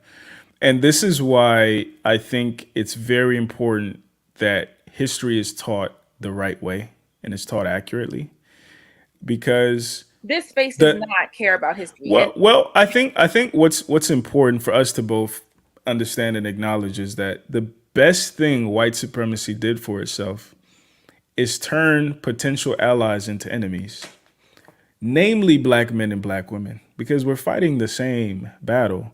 But instead of fighting with each other, we're fighting against each other. And me specifically, and with the subscribers that I have and however much growth that I see, my mission is to really clarify who the enemy actually is. Because us bickering and fighting amongst ourselves and us scapegoating ourselves as the enemy, it does absolutely nothing. And the truth is, it's in line with the plan of white supremacy. One of the smart people that I admire, her name is Joy Dugree. I think she's a psychologist. She's a PhD. She wrote a book called Post-Traumatic. PhD. That's bad news right there. So one of the books she wrote is called Post-Traumatic Slave Syndrome. And in that book, she talks about how some of our behaviors as black people in the present day are simply consequences of some of the behaviors we were forced to have during slavery. So, for instance, she uses the example of black women now find it hard to compliment their sons or go along when, let's say you're at a PTA meeting and the teacher is saying, oh, your son's so smart, he's doing so good, everybody loves him, this and that. And she was saying that, most black women would say, oh, him, that's just Corey, And she made the argument in her book that traces all the way back to slavery, because on the plantation, if your son was a standout in any way, it would result in him being sold to another plantation and your family being divided. So that disposition was passed down from great-great-great-great-grandma, and then great-great-great-grandma learned that from her, and great-great-great-great-grandma learned that from her. Same with our food, same with our way of speech, same with our disposition, same with our traumas. The other thing I learned about is called epigenetics. Epigenetics is literally genetic memory, the way that your body and your genes store trauma. And these traumas are passed down from mother to daughter to son, and it's passed all the way down. So when we're having these conversations as black people, if we're not willing to engage with grace, we're not having an accurate conversation, because there's a lot to unpack and there's a lot of concessions. There's a lot of patience. There's a lot of grace that I must show you as a black woman in light of what you have been through. And not just you specifically, but your mother, your mother's mother, your mother's mother's mother, that informs who you are. And I believe that men deserve that same grace, because I think we both agree that if I had a son tomorrow, he's not a bad person off top. We both agree my daughter is not a bad person off top. Things happen, nature versus nurture, that turn people into who they could potentially be and become, into who they are. So we have to have that conversation with historical context, with psychological context, with social context, with scientific context. Because if we just say we're not willing to add any context, we're not being honest. Oh, and again, I've never heard anybody in this space, Kevin Samuels included, have these conversations, especially around Black femininity. And when you're talking about Black women, it's never with context given. Sure. It's not. It doesn't have context. It's just. And I'm critical of that. I'm critical of that. Me, for one, I'm critical of that. Absolutely. Well, like one of the things that I've been really saddened by recently, if I've had 10 conversations with 10 different women, at least 7 of them have been molested as kids. We don't talk about that, right? And that informs who they become. There was I think it was a scientific journal I was reading, and it pretty much made the assertion that 97% of who you become as an adult is dictated by what happens between the ages of 0 and 7. Now, put that in context with kids who are growing up in abject poverty in the ghettos, going to schools that the teachers could give a shit about them, being raised by parents who are hooked on all kinds of drugs, who are in gangs and in different scenarios. Are we willing in good conscience to say that those boys are just messed up boys. Those girls are just messed up girls. Or do they deserve the grace of our understanding what is being done? Because it's not about what was done, it's what is currently being done. Do they deserve that? Do the kids deserve that? I think the kids, of course, deserve that, and I think that something definitely has to be done to help kids that are still kids, that are still growing up. They still have a lot of growing up to do to put them in a better position, to a better position than we had growing up and coming up. However, nothing in this space, Kevin Samuels included, is going to help that to happen. This is only going to push. That's only going to kill any chance. Kevin Samuels is not here to help Black men. And I reject the idea entirely and completely that he is here to help the Black community. No, you are not. Respectfully, I think we're having two different conversations, because I don't care as much about the Kevin Samuels of the world and the Tommy Sotomayors. I think we are incentivizing how entertaining those things are. I'm talking about real world practical. I care about Black men, Black women, Black boys, Black girls. Yes, what do you think we need to do to make sure they don't turn into these men that you complain about? I'm telling you right now that if you because the thing about it is that, like, we can't have this conversation on YouTube and act like these conversations that you say Kevin Samuel started, these conversations that are extremely public, extremely popular, are not going to have some sort of impact and effect on what's going to come next. Okay, we can have a totally separate conversation that is not going to change what this space is doing. And so I'm trying to transform this space. That's what I'm trying to do. So I'm asking you to help me do that in a more effective way. So instead of us talking about the people who aren't doing it in a way that you feel like is effective, what can men like me who actually care about Black women doing better, Black men doing better, Black people doing better, what can we do better to make you happy and make the divestors proud of us again? What can we do? Well, I've already told you this. Like, divested Black women have spent their time, and they do not see a resolution.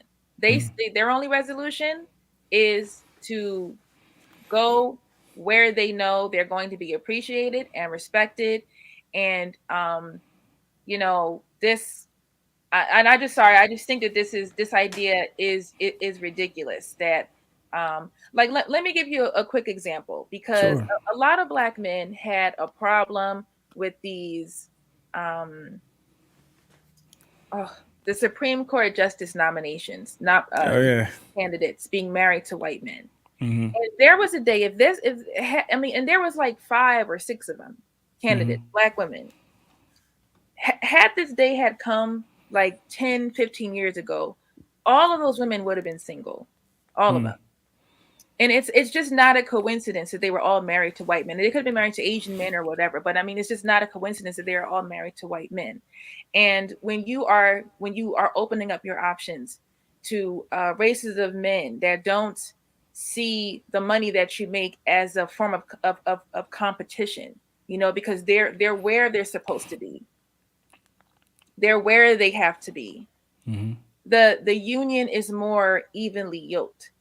Sure. Because you're not the one that has to be the head of the household. You're not in charge. You're not the one in charge of everything. You have a head that can lead you. So it's a more evenly yoked, and it's a proper relationship dynamic, and that is all Black women want.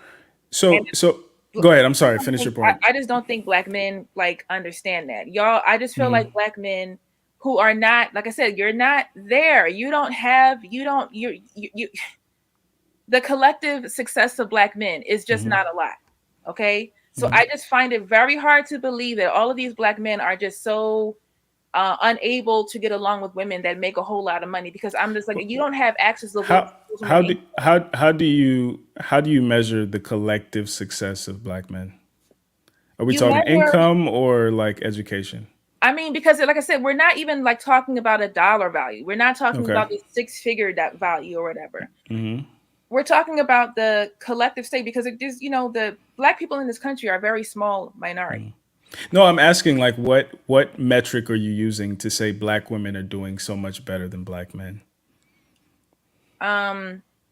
You use the metric of, I guess, education, businesses, and career. Do we put those things in context? Because statistically, Black men do still out earn Black women. Statistically, even though Black women lead in education, that is absolutely true. They also lead in student loan debt. So Yes. do we include those metrics in these conversations? And you know what? I like that. I like that is the case, that Black men still out earn Black women, because it only goes to prove that Black men have the male advantage. When you actually put yourself to it, you still out earn women, because it's still a man's world at the end of the day. So when Black men are working, they can earn. They can be the provider. They can, if they put in the work to do so. But the student loan debt, like I have student loan debt, but guess what? My student loan debt and the life that I lived before student loans was much harder than the life that I live now with student loans. You don't qualify for the kind of jobs that you can get once you have that degree. I qualify for more. I live better month to month. I have a nice fat salary I can rely on.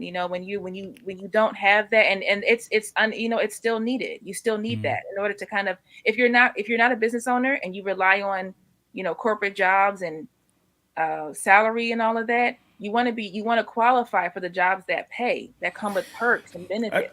The reason I bring that up is like, even with Black men that are doing relatively well, because my network is comprised of men similar to me, right?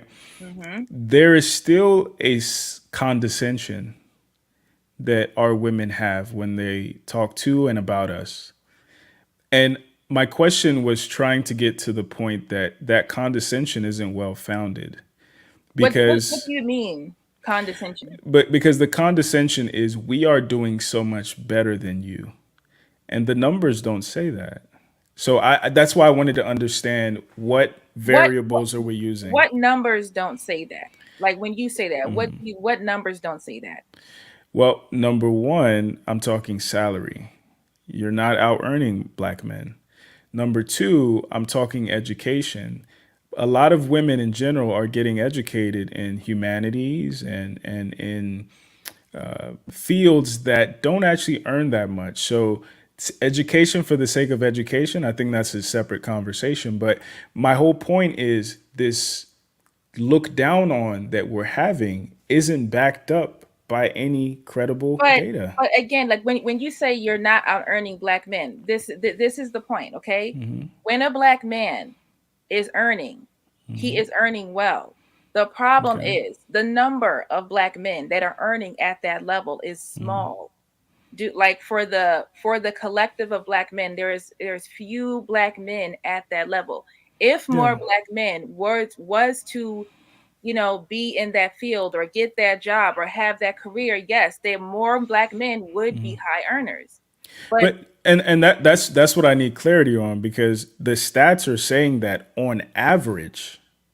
So if we got two broke people, the broke guy makes more money than the broke girl. If we have two high earning people, the high earning guy makes more than the high earning girl. So like, who are we comparing?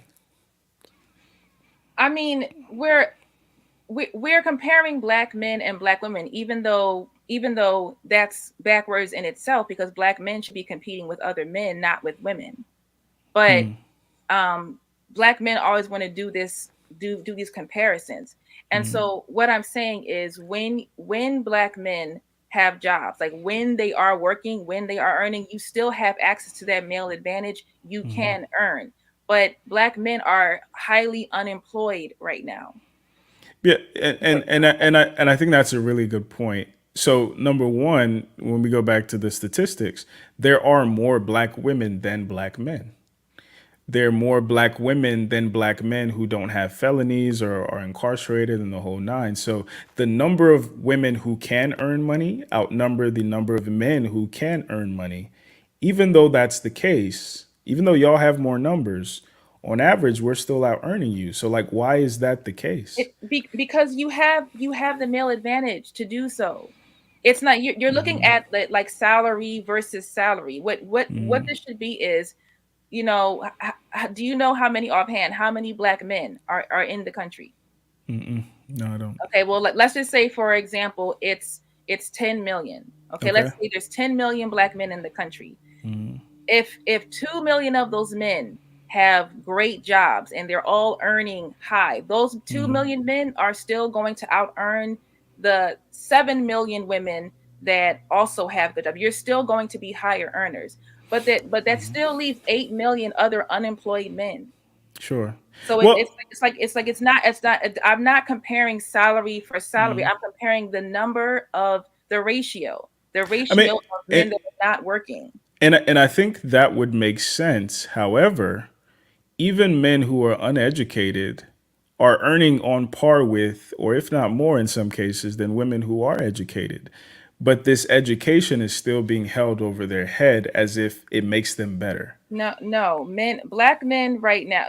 Listen, black men that are not working, because this is the reality and this is the facts. Black men that are not working, there is an unemployment crisis with black men right now. Okay, Sure. so if those unemployed men become employed, they will be competitive. They will Sure. be able to compete. All right. It's not about versus women. But I think it further makes my point because you're saying that there are a bunch of unemployed black men. So if we were that unemployed, it should pull the numbers down of how much we're earning on average, but we're No, still earning more. it because it doesn't matter. Like I don't think you understand what I'm saying. Okay. Okay, explain it to me. Let's say, like, for the sake of argument, you earn more than me. All right. Sure. All right, great. You are a higher earner than I am because you're a man and I'm a woman. All right. But if there is few black men like that, if there's few black men like you to choose from, how does that help the collective of black men that are unemployed? It's not like black men are not, they're not starting businesses. They don't have all of these LLCs and businesses going on. They don't. So They're also homeless. There's a lot of homeless black men. sure. There's a lot of homeless men. So and I think that's the part you're missing. You're assuming that because black men also suffer some of the pitfalls of manhood, such as homelessness and incarceration, we also enjoy the advantages of manhood. So, what advantages of manhood or being a man do black men enjoy in this country? Black men would enjoy the same advantage No, of, no, I say currently because you said they earn more because they're men. So, like, what advantages of manhood do we enjoy currently? well, no, that's what I'm saying. I'm saying that, like, men, like just men in general, on average earn higher than women. You're taken more seriously for certain positions. It's called a male advantage. Black men have it. Okay, just because you're men, you would get That's that that's benefit not of true. out. That's not true. That's not true. And I'm saying this as somebody who works in corporate America and has friends in HR. HR, by the way, is predominantly run by black women. So what tends to happen is black women tend to be more employable because of some of the things like mass incarceration. So it goes back to the historical piece. So there are more women earning money. Yes, Because originally your point was that black men aren't doing that well. So I'm saying even though there are more women earning money, yes. we are still making more. But you're saying it's because of the male advantage. It Even because without recognizing that the black male disadvantage makes us less employable. But that's not because this because I'm sorry, but this black male disadvantage of incarceration is something that black men could control if they wanted to. Okay, I don't think that systemic racism is completely 100% responsible for how much black men go to prison. So what percentage would you give it? I really don't know. I think that Would you say 50 or less or more than 50? definitely more than 50 because So you think it plays a part? who? Oh, wait, which one? Mass incarceration plays a part with why black men are certain ways and are doing the ways that they're doing. You said it Well, plays more than 50%. it's not just mass incarceration. It's, let's say a black man got arrested for something that he didn't do, which does happen. Okay. And he ends up in prison and he didn't commit the crime, like the Central Park Five. They didn't do that. All right. Fine. There's all kinds of organizations and people that go to open up these cases and see if there was any sort of thing that was done wrong. Most of the time, the high majority percentage of the time, the black man did something. Okay, there's black men, especially in these poverty areas. High poverty equals high crime. Sure. Okay, so it's like I can't just blame systemic racism when you did an armed robbery. You committed armed robbery, okay, and you're going to prison for a long time. No, but the question I'm getting at is you're saying black men enjoy the same male advantage as white men, for instance, right? So what disadvantage do they have comparing them to white men? Because you're right. Let's compare men to men. What disadvantage do black men have compared to their white counterparts? What disadvantage do black men have? Black men have the disadvantage of being black. It's a minority, and you also have the disadvantage of your of just people assuming things about you the same way they assume things about me. And so we both go into corporate with plenty of disadvantages. Trust me. Okay. I work in corporate too. I work in finance. Sure. We both face extreme disadvantages in the corporate world. And a lot of black women start businesses because they want to they want to get out of corporate because it's really not that friendly. It's something that you have to adapt to. You kind of have to learn all of those ropes and all of that. So it's not the most friendly place to be. Right. But this like salary for salary is like, that is not the point. Black men make more money when they are working. That's the point. They're working. But they make more money regardless.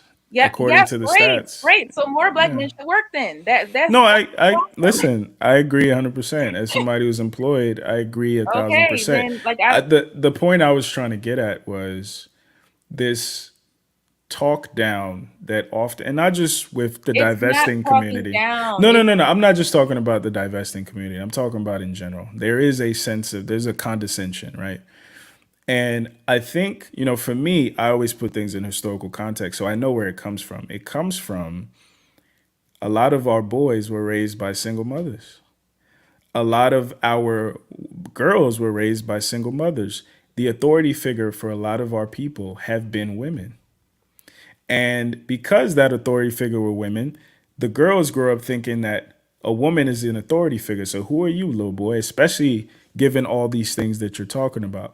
The boys, unfortunately, a lot of our boys, they grow up wanting women like their moms, and they feel like they need to sit at home, play 2K while she goes and wins bread, right? And that's something I talk against.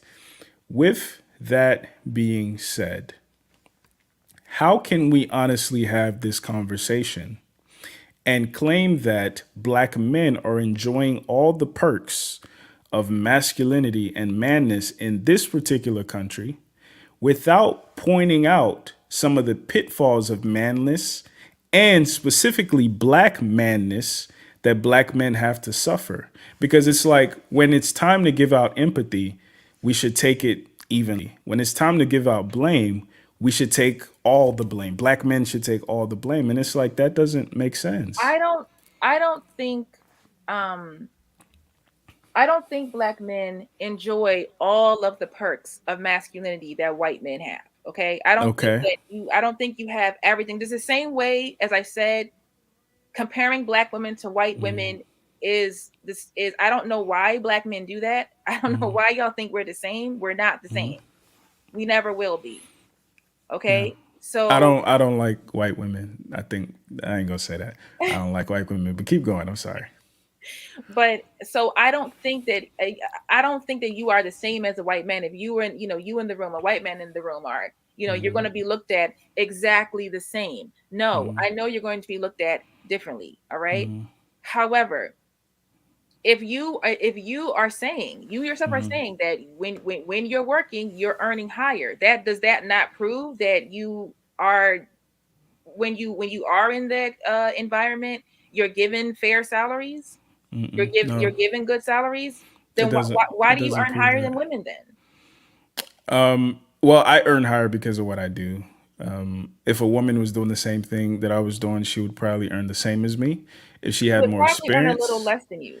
no. Well, and that goes into the income debate, right? Which is Exactly. universal. Yes. But part of income. the income debate, and part of the advice I give people is that when they really get down into the science, because I read a bunch of stuff about it. Part of the reason that men get paid more is that men tend to negotiate where women don't. And this is across the board. This isn't just black women don't negotiate. Women tend to not negotiate because women are more agreeable. And that's part of the reason why men earn more. The other reason is men pick careers that women tend to not be interested in. And those are high paying careers. And that's why men earn more. So if a woman had the same job as me, had the same education as me, negotiated the same as me, she would get paid the same. Oh, There's no okay. evidence to suggest otherwise. But what I did want to get at is, do you think, and you can name any kind of scenario you want, do you think there is an advantage in a country like America that a black woman can enjoy that a black man doesn't?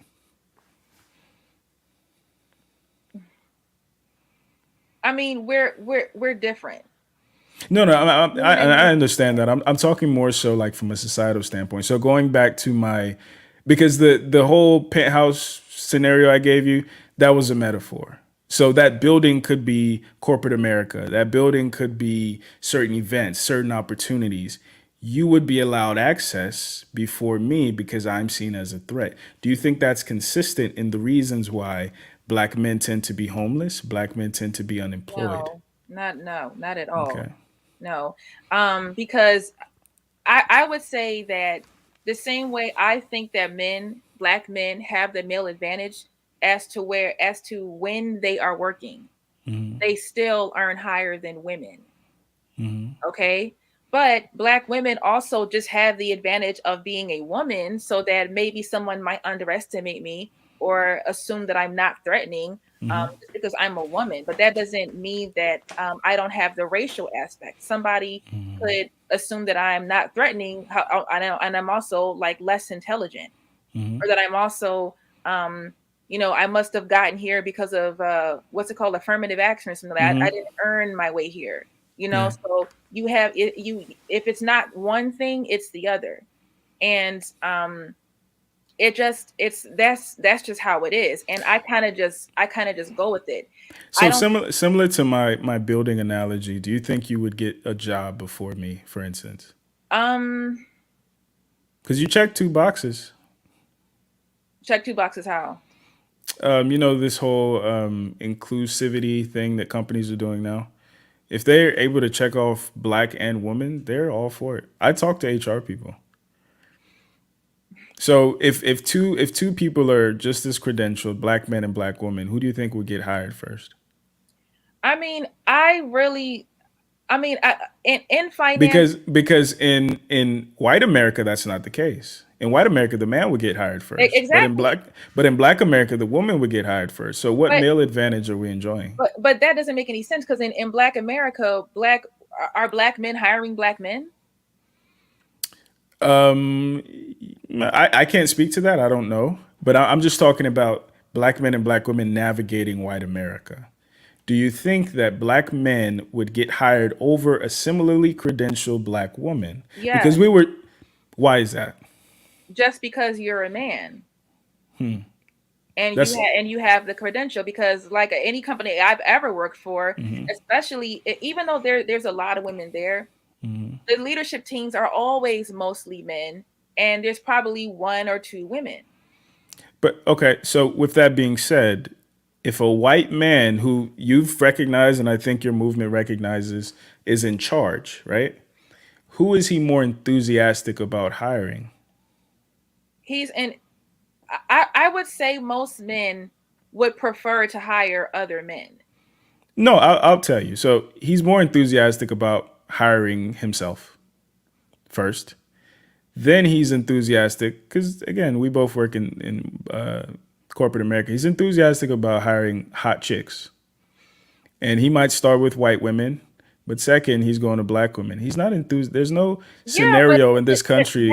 But that's the female advantage I was talking about. There's not. Okay. It's not like I'm getting hired because she's going to come here and that doesn't.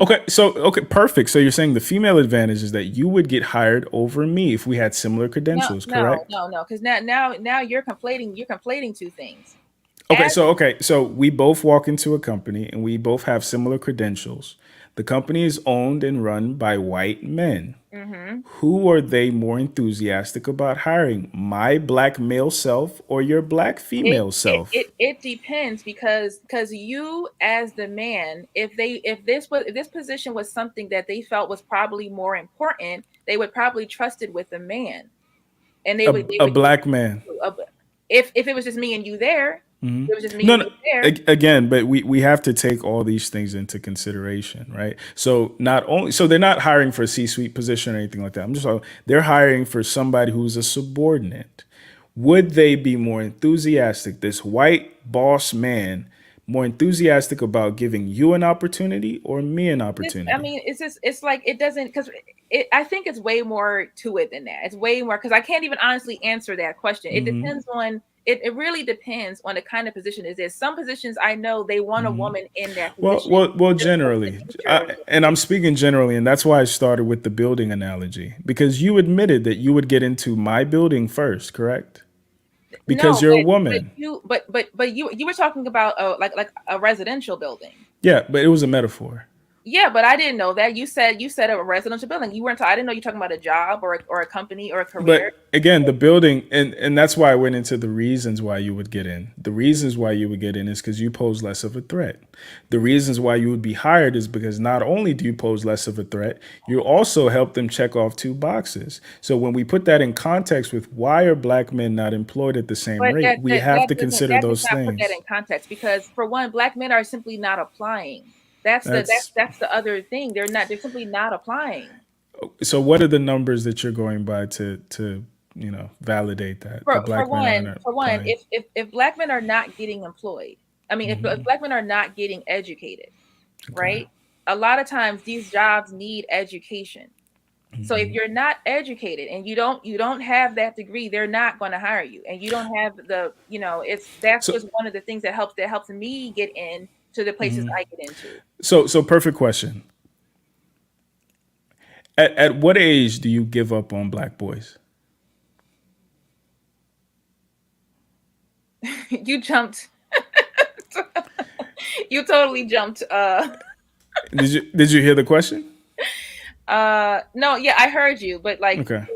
Are you? No. And the reason I asked that is because you're saying black men don't. And I want to bring it back to black boys. At what age does he cross the threshold from a boy who grew up in shitty situations and because of testosterone trauma, he became this black man that you despise? When do you cut that off?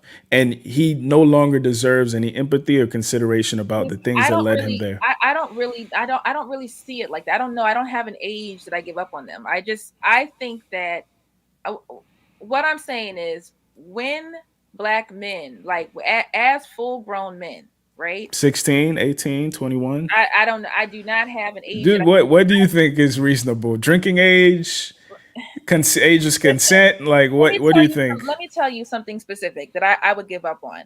A grown man that's 45 years old earning $900 a month. Should I give up on him? Absolutely. Should I keep it around? No, you should absolutely give up on him. I agree with you. And it'll be men like that, all entitled to submission, all entitled. You don't have any education. You don't have any income. You don't have anything. You don't have a plan. You don't have a mission. You don't have anything for me to submit to. And it's these kinds of men that have all of these problems and all this correction and direction for women. And what you need to do in order to get a man. But these collective of Black men, they are not making themselves better.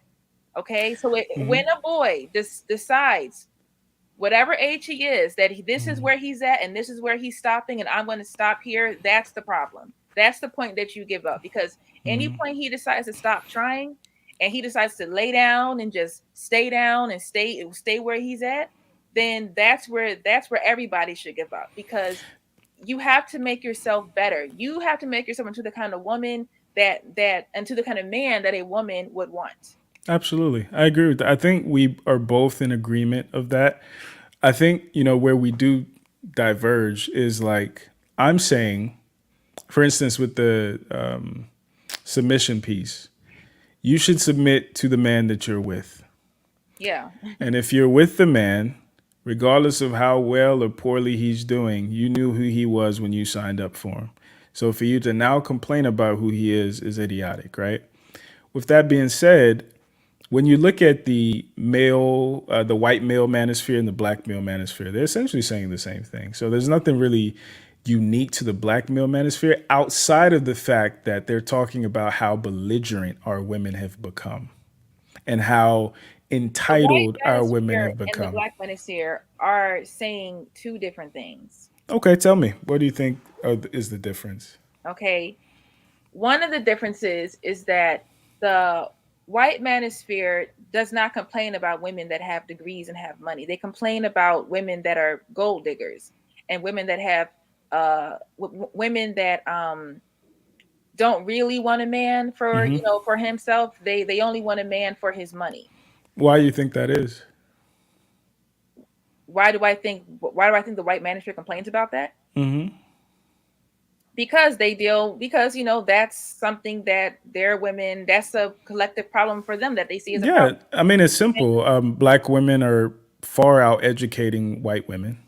I mean, so that's not a problem that they run into. The other piece is that white women tend to not pedestalize their education as a reason why they should be deserving of a certain type of man, whereas black women do. So the interactions are different, but right. But as a whole, the same thing though. But as a whole, it's about male grievances with women. That's pretty much what it is. Our grievances are different because of our racial experiences, but essentially they're saying the same thing.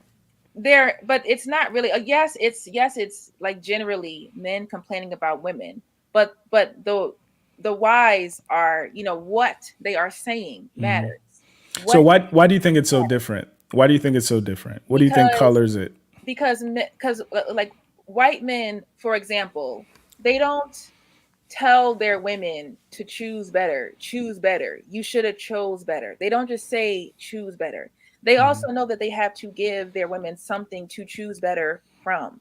Hold on, let's stay there. So you said they don't tell their women to choose better. Why do you think that is? Because the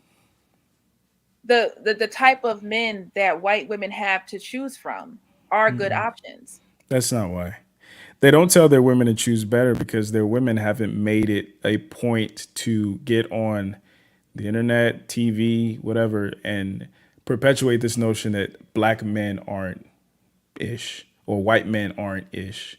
It's black women who do that. So the response to men aren't shit is choose better men. White women don't say men aren't shit. So there's no response. Why are white men still complaining then?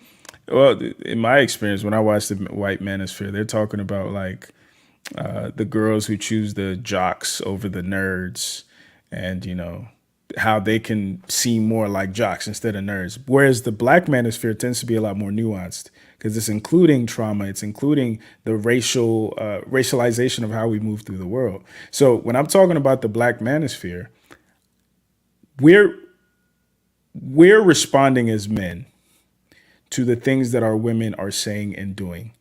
And part of the choose better narrative is acknowledging that women have an incredible power to literally dictate the marketplace. A friend of mine made a really good point the other day. He said, black women feel like we're not listening to them. But a couple years ago, black women said they like their men bearded. Now you step outside, every dude you see is trying to grow a struggle beard. Because at the end of the day, the ultimate accomplishment for malehood, and this is consistent across animal species, is the ability to mate. So we listen to y'all. Black women have said, I want men to go get money. Men are risking their lives and their freedom to go get money. I want men to look a certain type of way. Men are going to, but on the flip side, we're also saying we don't get that same grace, particularly from our own women. We don't get the grace of empathy. We don't get the grace of understanding. And we get blamed as me, right? I've had to deal with things that I had nothing to do with in an attempt to love and honor and cherish and join in partnership with a woman. But another woman might say, oh, whatever been through with your mom or whatever you've been through in your other relationships, that's their business. But I have to deal with your bullshit. And that's all men are saying.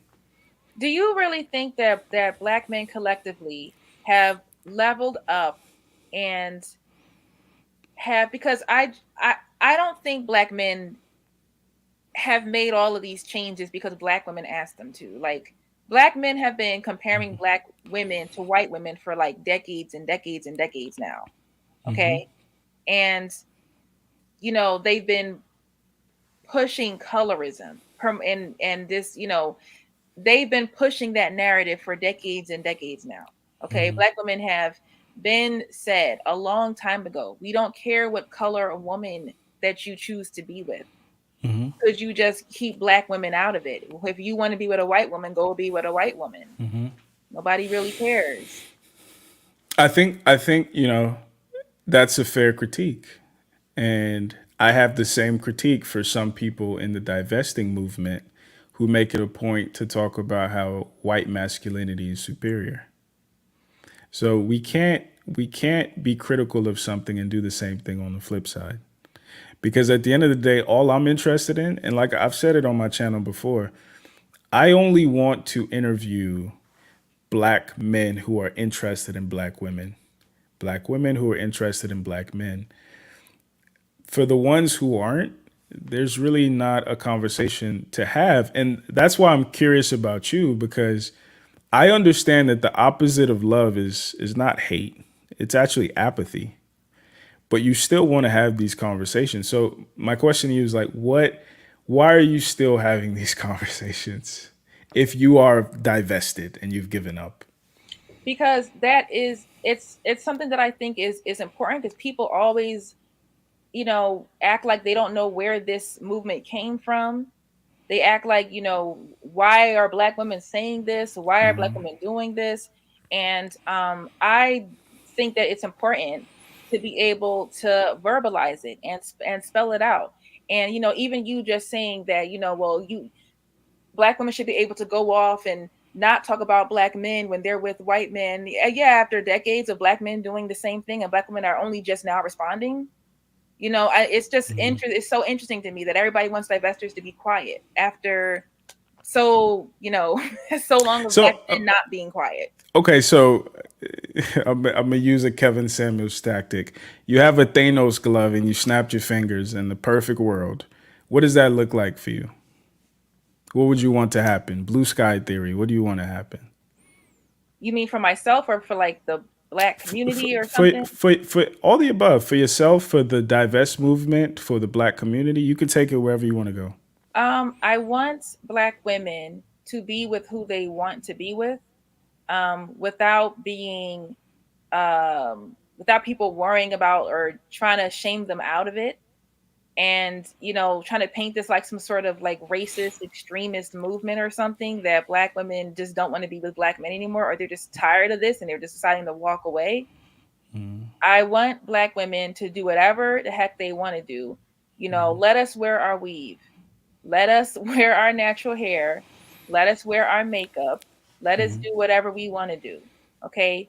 I want black women to do whatever they want to do. And that's exactly why I'm a divestor that still talks to who I want to talk to, because that's what divesting is also about. You can do what you want to do. There's not really these like tight, strict rules. I don't. There's certain things that, like, I mean, no, I'm probably not going to marry a black man, but I mean, I can still talk. Oh, wait, you said probably, so there's hope. You haven't divested. I have divested. Okay, so why didn't you say I won't marry a black man? You said I probably won't. Because I'm just trying to be, I'm not trying to be overly combative, because that's the thing that happens on these channels.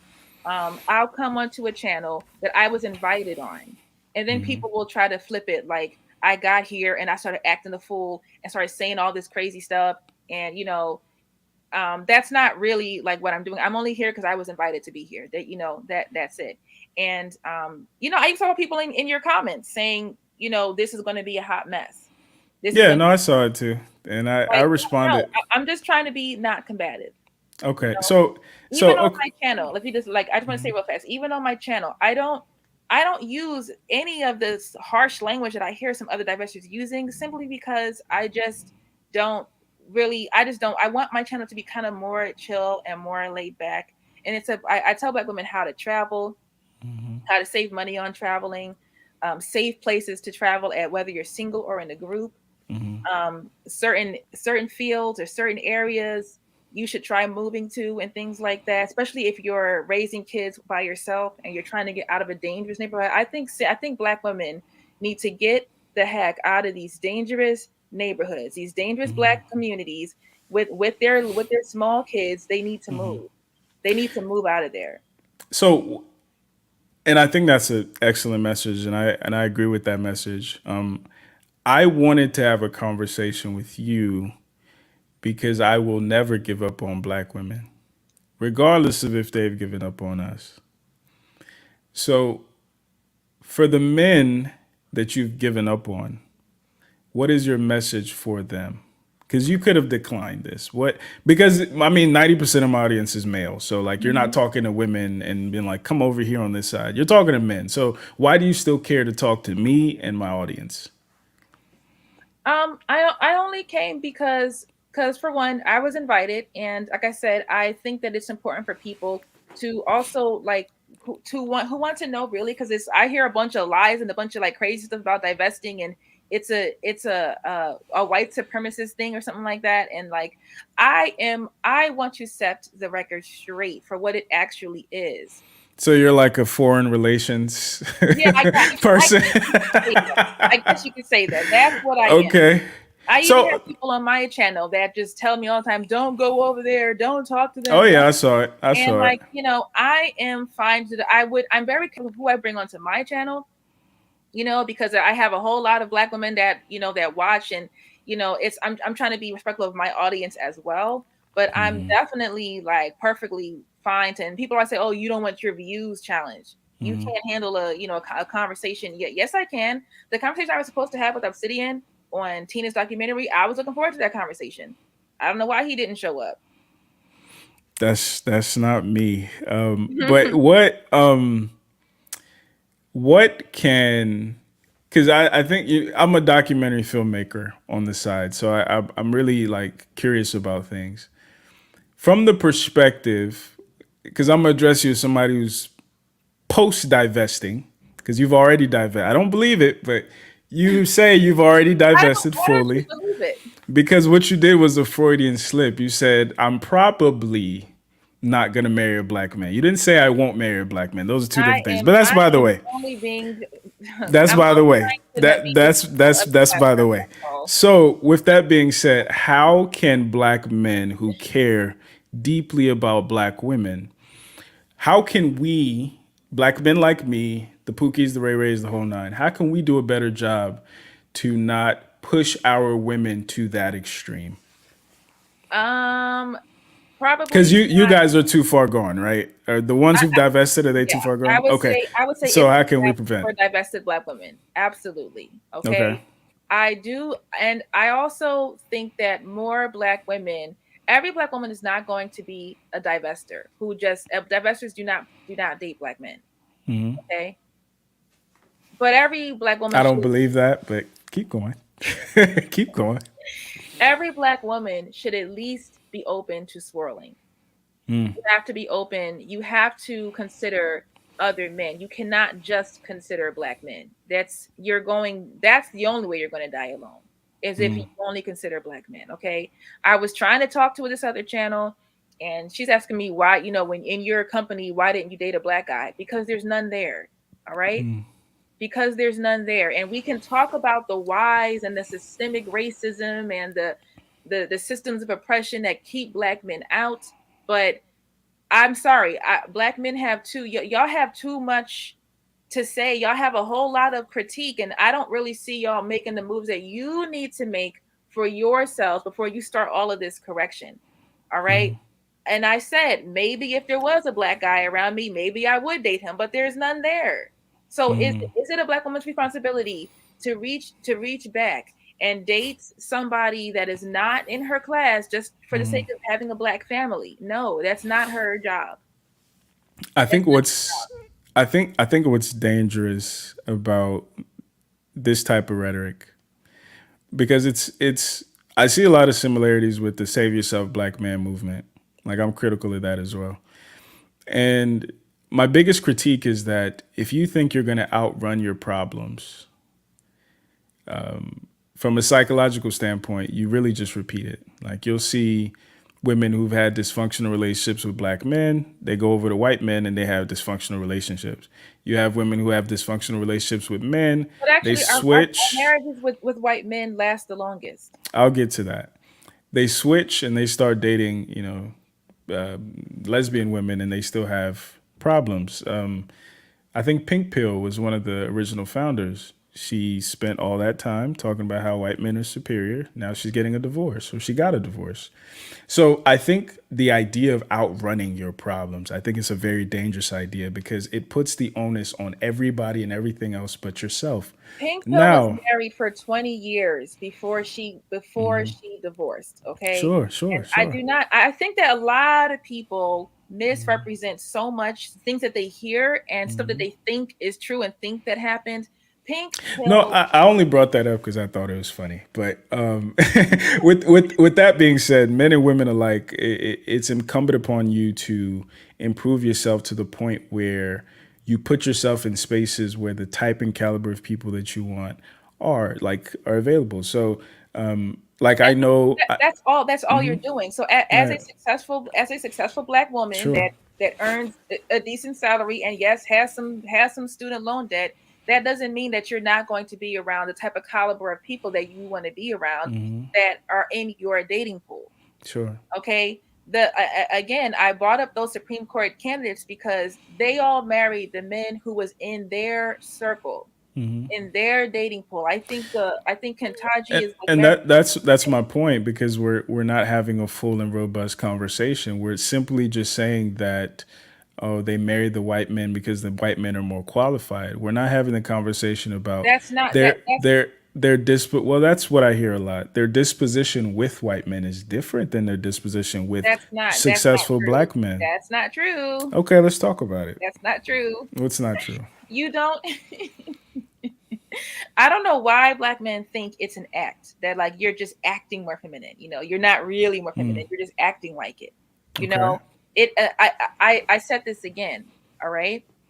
He is doing what he is supposed to do as a man. He is the high earner. He is even if he wasn't, but we're talking about Supreme Court here. Okay. So everyone in this, But realm. I'm comparing similar some of the people who've found me on LinkedIn, for instance, for this channel, they are directors for Fortune 500 companies, black men. So I'm talking about that caliber of black man and that caliber of white man, Okay. not getting the same type of femininity from our black women. Why is that? Because I don't think that's true. There are not But enough black men. these are no, and again, I want to boil it down. These are their experiences. No, So these men, I don't believe that. I do not believe that because there's not enough black men of that caliber to even honestly have that conversation. There's not. you're not understanding what I'm saying. I agree with you. There's not enough. If I have any say, there will be more. With that being said, even the ones who are that caliber, where they are just as, if not better, than the white guy, they still do not have the same experiences. Why is that? Can we explain that piece? I Because do. I talk to the white dudes too, and they say the same thing. So why is that? I don't think that that's true. I think that a lot of I understand you might not think it's true, but this is what my research is telling you. I've talked to white dudes and they're like, yeah, she talked to me different, even though I make less money than this black dude. And I've talked to black dudes and like, yeah, she talked to me different, even though I make more money than this white dude. so a white guy and a black guy both dated the same black woman, and they both told you this. Not necessarily the same black woman, but in different experiences, yes. Their experiences tend to be different. And now I can understand where it comes from. How would the I white can understand where it comes from because I consider history, but most people don't understand where it comes from. But the reality is, I don't think the reality is, as a successful black man, you do not get the same disposition. That's not true. That's not true. Okay. First of all, as a black woman, I'm telling you, and I noticed you say we a lot, and like you kind of put yourself with African Americans. Yeah. And I get you've been here for a long time, so I guess that's why you do that. But it's because I'm not different. Well, I'm not different. I pay homage to Marcus Garvey, to Frederick Douglass, I'm not different. I'm the only difference is I'm an African who actually understands Black history and how Black history influenced African history, and not the other way around. Don't let nobody lie to you. But with that being said, this narrative that Black men get a better disposition if they're doing better, that's what I'm telling you is not true. And I'm a Black man. I do not believe that is even, I don't even think you can even properly, come to that conclusion with so few Black men doing. And what I'm saying to you, because I think empathy is very important. So if I was saying these are the experiences of men I read about, that'd be one thing. If I was saying to you, these are the experiences of men in my comments, that'd be different. If I was saying to you, these are the experiences of my friends, that'd be different. These are my experiences as well. So what do you have to say to that? Like, am I crazy? Are these thousands of men crazy? Because every time I've ever heard any body, I've seen these guys talk about how they make money and they're going to go get a white woman now because Black women are so masculine. But we're not talking about them. That's not the conversation. The conversation I'm having is, imagine 1,000 me's, Black men who are committed to Black women. Black women are our only option. There's never if you ever see me swirl, you know that I'm beat. Like a Black woman shot me and my mom in the face. Like, it's got to be on that level, right? So for those men who are committed, who are doing the right things based on male curriculums or whatever the case may be, and we're still eating shit, what can you say to us? I'm saying that I don't see that as being a real problem because there are not enough Black men. What's the definition of gaslighting? Making somebody believe that their reality is not real. What did you just do? Your reality. Your reality is. You're stuttering because that's what you just did. No, I'm stuttering because I sometimes stutter. I stutter a lot, even on my own channel. Okay, I've always been a stutterer, and I've been working on it my whole life. Okay. I was going to say that I lost my train of thought now. No, you were gaslighting me, so pick up from gaslighting me. Yeah, you said I'm crazy. I don't know what I'm talking about. Do you want to take that back? You think I do know what I'm talking about? Take your time. No, because this is like, it's funny to me because you're what do they call it? What's the word for that? And your anecdotal experience does not, it is not proof of anything. I could have the same experience. Yeah, I talked to this one guy and it was like this. I talked to that one guy. That your anecdotal experience does not account for the collective. It doesn't account for what happens on a on a broader scale. It's your anecdotal experience, especially being the fact that most Black men are not even like you.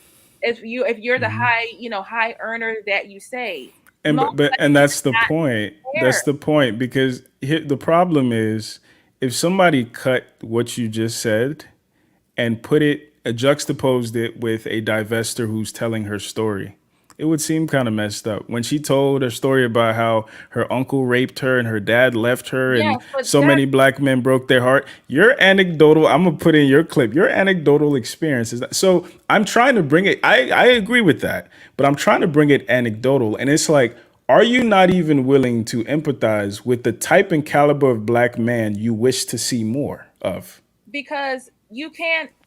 Experience is not anecdotal when there's research, when there's further research, and there's further information. So I can't. No one could say that your experience as getting, I don't even want to say the word, the R word, the M word, as a child is anecdotal, when we know that that is actually a problem in the Black community. Sure. That's actually a problem that can be verified. So you couldn't gaslight somebody on that. There's a huge M problem in the Black community.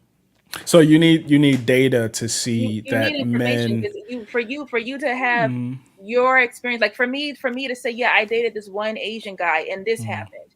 That's just No, not okay. So okay, what kind of data? What kind of?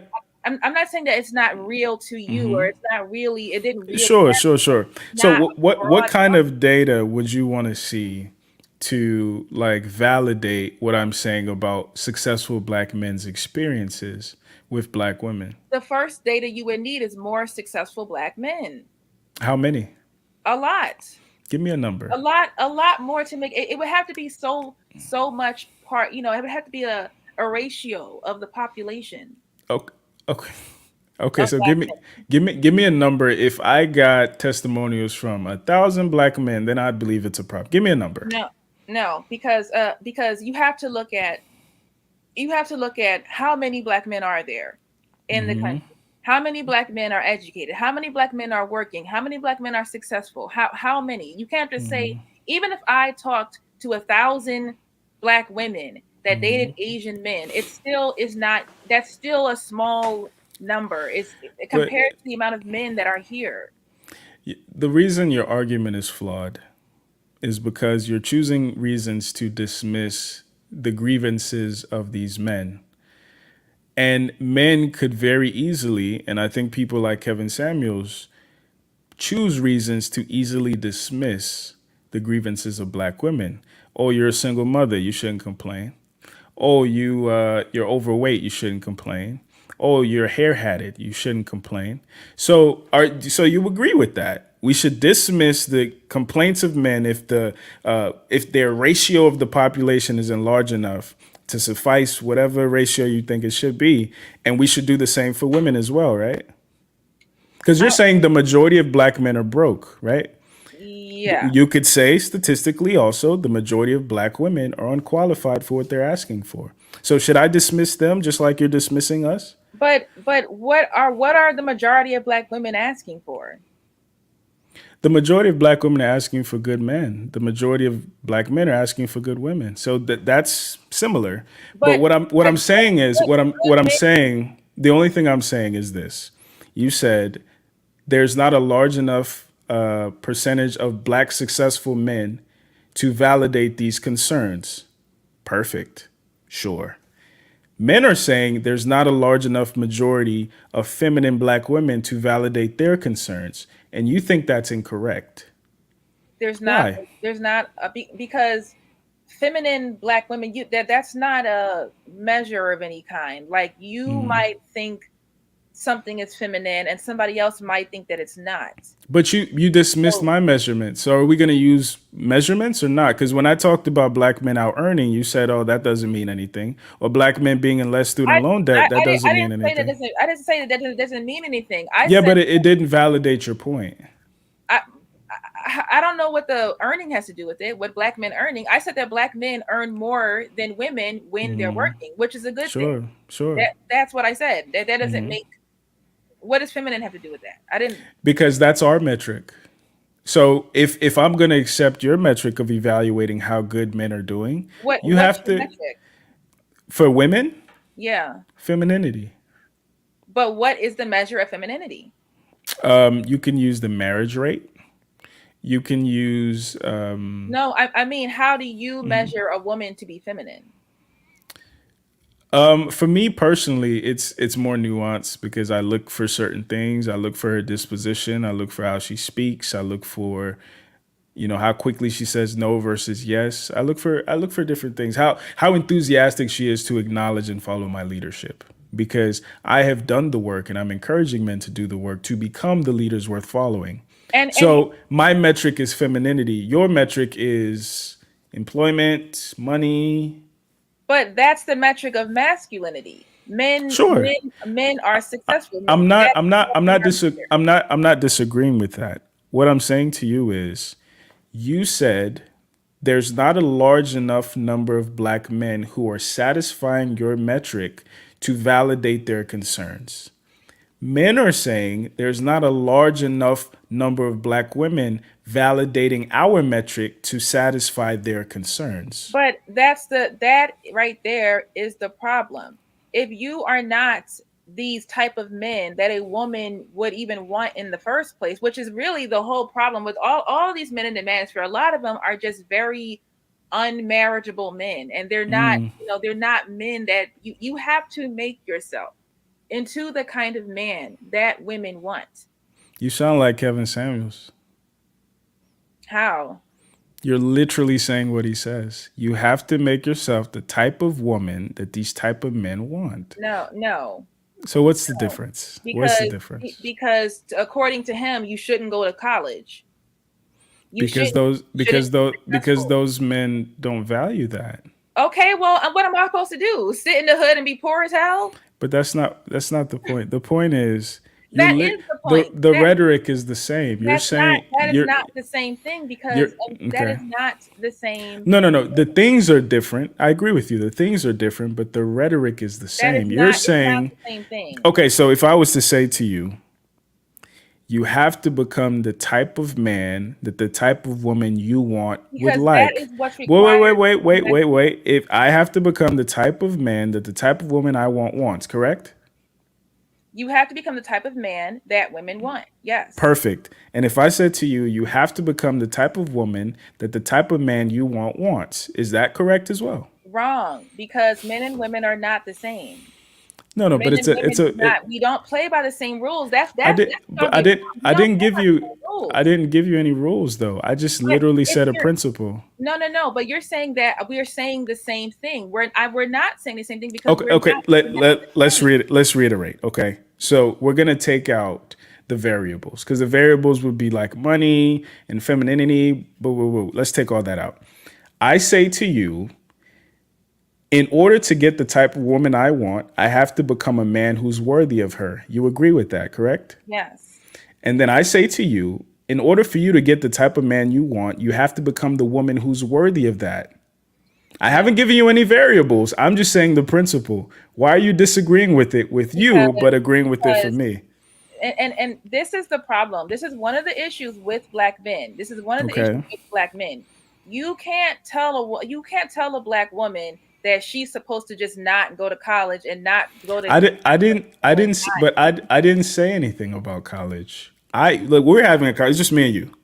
I said you have to become the type of woman that the type of man you want wants. Yes, and the type of man that Kevin Samuel, the type of woman. I'm not talking about Kevin Samuels. It's me and you. You said I sound like him, so you brought him up. But you said the rhetoric is the same. It is the same, it's not the same. And you're refusing to acknowledge that because men and women are not the same. So the rhetoric is not the same. I agree with that. You as a man and me as a woman, we have different goals and measures that we have to meet in order. I agree. We have our measures are different. I They are agree. not the same. I agree. It is not negotiable for you. I agree. It's I not agree. negotiable for you as a man to be broke and I still have agree. expectations of women. It's not I agree. negotiable. You can't I do that. agree. I agree All right? 100%. I Yeah, agree. so for a man to have any expectation at all for a woman to not be educated, because that's too. I didn't say that. You did just say that. I didn't say anything Yes, you about did. education. You just Okay, let me rephrase. In order for a woman to get the type of man that she wants, she has to become the type of woman that he wants. Yes or no? If that requirement, I didn't say any requirements. but with black men, this is the known requirement, and I already know. Okay, let's take black men off the table. Even white, let's say men, because your mission is women should consider other men. Let's say I agree with you. So with other men, you still have to become the type of woman that he wants. Yes or no? You have to be the type of woman that he wants, but it has nothing to do with what you do for a living or how much money you earn. I didn't say that. I didn't say anything. But for black men, it does mean that, though. Okay, but you're talking to me right now, and I didn't say. So okay, ask me a question. Me a question. You messed it up when you brought it up. Okay. Okay, so ask me a question. Let's reset. Ask me a question. Ask you a question. Mm-hmm. What do you require? And you know what? I had a guy on my channel, and I asked him, "What do you require from a woman? Like, what do you need out of a relationship?" Because I've listened to a lot of this. I've listened to a lot of these men. I've heard them, say, "Oh, Hispanic women, they work 3 jobs and they don't complain about it. They work real hard for that's some bullshit. That's some bullshit. But that's what the men that's what they say, and they compare those women to black women. Like, you should work harder like them. Okay, so let me level set. So number one, for me in my household, black women are the standard. Black women are the standard of beauty. Black women are the standard of intelligence. Black women are the standard of conduct at their healthiest. With that being said, your first question, what do I require of a woman? I require a woman. Let me answer it this way. So I think a man's job is to teach children how to survive. I think a woman's job is to teach children why to survive. So I need a woman with a very intentional cultural disposition. I need a woman with a very intentional psychological disposition. And I need a woman who is optimistic and enthusiastic about life, because ultimately her number one job is to raise my legacy. So I don't need a woman who's stupid. My woman should be educated, right? Like I said before, you have to be able to have a conversation with me, and I'm clearly educated, so she has to be educated as well. So men who are saying we don't want women because they're educated, that's not my ministry, right? With that being said, life is about trade-offs. And in my experience, women who tend to be pseudo-educated, pseudo-successful tend to come with some trade-offs. Some of those trade-offs tend to be disagreeableness, a masculine disposition, and belligerence. Now, if I'm given successful women who's belligerent, blah, blah, blah, blah, unsuccessful woman who's agreeable, feminine, nurturing, and all those things that men value, especially men who are doing their job, I'm taking that woman every single day. And that's all men are saying. Now, let me finish. Let me finish. That's fair. Let me finish. So with that being said, how much money you make and how successful you make don't move the needle for you in my book. What moves the needle for you is obviously physical attractiveness. After that, it's all about your feminine disposition. Am I enthusiastic about coming home to you? Do you bring me peace? Because I have to go to war with the world every single day. That's what I care about. And I'm sure that's what the successful, intelligent black men of integrity that are on my channel and other channels care about as well. Now, the ones who don't care about those things, they're lost. If it's a man who's talking about you gotta work 5 jobs, like that's some bullshit. And I'll call it. You could bring me on their channel if you want. I'll call it out. But as far as men who are on their job, they want women who are women. That's simple. That's simple. Ask me another question. Okay. They want women who are women, all right? And I've heard this other talking point, which you basically just alluded to, be his peace. You need peace when you come home. I could agree to that. You know, I could that totally makes sense to me why a man needs peace when he comes home and he has a happy, feminine, lovely, nice, kind, sweet woman to come home to. Okay. But guess what? The reality for a lot of Black women is that they are the breadwinners of their families. They are the higher earners. They are the ones who are most responsible. They are the providers and the protectors of that household. You know what I would tell them? Who have to keep the lights on. You know what I would tell those women? I would tell those women to go back to the drawing board and become the type of woman that the type of man that wouldn't require you to be the breadwinner would be attracted to. That's not realistic. That is not a realistic. Why not? Because like I keep saying, there's not enough successful Black men in the first place. And if for Black women, everyone thinks Black women's standards are so high. They're not that high. Black women are very willing to settle for a lower earning Black man just for the sake of a family dynamic. But that doesn't make sense because, like we both agreed, Black men are earning more on average. But that is of the men. So they're so on average, working and not working all together, Black men on average are still earning more. So what I'm saying to you is, yeah, you make $20,000 a year as a Black woman. Get with a man who makes 25. That you're not getting it. You're not getting Okay, it. what am I missing? You keep talking about how Black men on average are making more, but you're not including in the fact that not a lot of Black men are working. You have to include the fact that not a lot of Black men are even working. You know, I think the reason the reason I'm not including that is because I don't know those men. I know the men who are. But, so my question to you is no. What I'm saying though is my question to you is because you care about Black women, correct? I do. Okay. So how can Black women be more competitive to get a man like me and some of the men who are my subscribers and members? It's not. Because you're right, there's not enough to go around. So how can you be competitive to get the few that are available? Because you have acknowledged they exist, right? We're not unicorns. Successful Black men are unicorns. Okay, so how can they catch a unicorn? Because you're looking at one according to that. I do not think it is worth it. That's why I said Black women must open their options. I do not think you should be fighting for a unicorn, searching for unicorn, going on this hunting expedition to find this one rare, valuable Black man. So it's not worth it. So you're saying it's easier to get a white guy? I think that it's not about it being easier. It's that you have more to choose from. The options are more plentiful. Why would I go to the place? So more plentiful means easier. More plentiful means easier. So it's easier to find a high earning, successful white dude than a high earning, successful Black dude. Is that what you're saying? Yeah. So you're just telling them to, instead of hoping for a unicorn, get a average white dude. No. Because white dudes don't make that much money.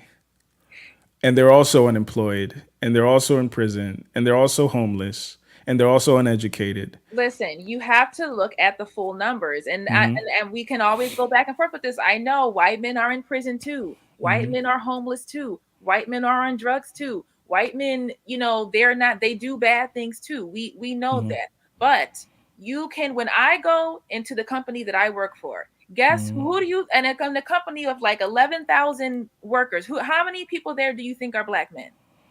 Well, that goes back to Black history and what I was talking about. But I guess my issue is that you're telling Black women, instead of competing for a man like me, they should compete. I mean, still is kind of competing, but they should settle for a white dude who makes $50,000 a year. Why is it settling? Because I make more than a lot of white dudes. But you're just one unicorn though. So, so you have two options. You can either compete for this unicorn, or get with the white dude who makes $50,000 a year. So, what would you How rather many do? of the white guys you think in my company make 50,000 a year? How successful do you think those white guys are? I have no idea. I know making six figures puts you in the top 10% of the country. Well, listen, I don't know. It's not y'all keep wanting to do the salary for salary thing. No, Okay? the point I was making is that a lot of our women don't hold white men or white love interests to the same pseudo masculine standards. So the white dude doesn't have to make six figures. We The didn't. I black don't dude think does. black women ask for black men to make six figures. No, but Ask for that. sure, it might not be six figures, but it's other metrics. You guys impose. And again, if it was just me saying this at my age and other men saying this at their age, I've had conversations with boys in high school, and they say the same thing. They're not making money, but they're talking about like, masculine features and things like that. So my thing is, why are you grading white dudes on a curve and still talking shit about black men? Black men don't. I mean, and you're talking to a a black man who's never been with a white girl. I've never even had sex with one. So answer that to me. Don't talk about the black men who talk shit and all that stuff about black women and they're going to get them a Becky. On a curve. I simply go by what they're doing in real life. I don't grade them on a curve. I never asked for a black man. Most black women know that black men don't earn six figures. So I know they're not asking for that. Yes, we know they don't. Kevin Samuels himself was married twice. Okay. I don't know if both his wives are black, but I know one at least was. And yes, he had a job, but it was an extremely low paying job, and she was the higher earner. She was the breadwinner. She was the one that was responsible for that household. But he's talking about be my peace. I need peace when I get home. When you earn $900,000 a month, are you serious? So a man only deserves peace if he makes a certain amount of money? You don't get peace when you're getting shut off notices and eviction notices and past due notices. You don't get peace when the world is falling apart around you. Okay. That's stressful. You can't be peaceful in stress like that. I agree with you. When the weight of that is on your shoulders as the woman, when that weight is on your shoulders, you're responsible for the food, clothing, and shelter of yourself and somebody else. That is stressful. I agree with you. Now, with all that being said, what piece do you expect from a woman like that? I listen, for me personally, if you watch any of my videos, I tell men, do not even date until you get yourself to a certain point. Let me finish. That point might not necessarily be six figures, but to the point where you can stand on your own 2 feet as a man, right? You have to build something. You have to be going in a direction before you can lead somebody, right? So that's where I'm coming from.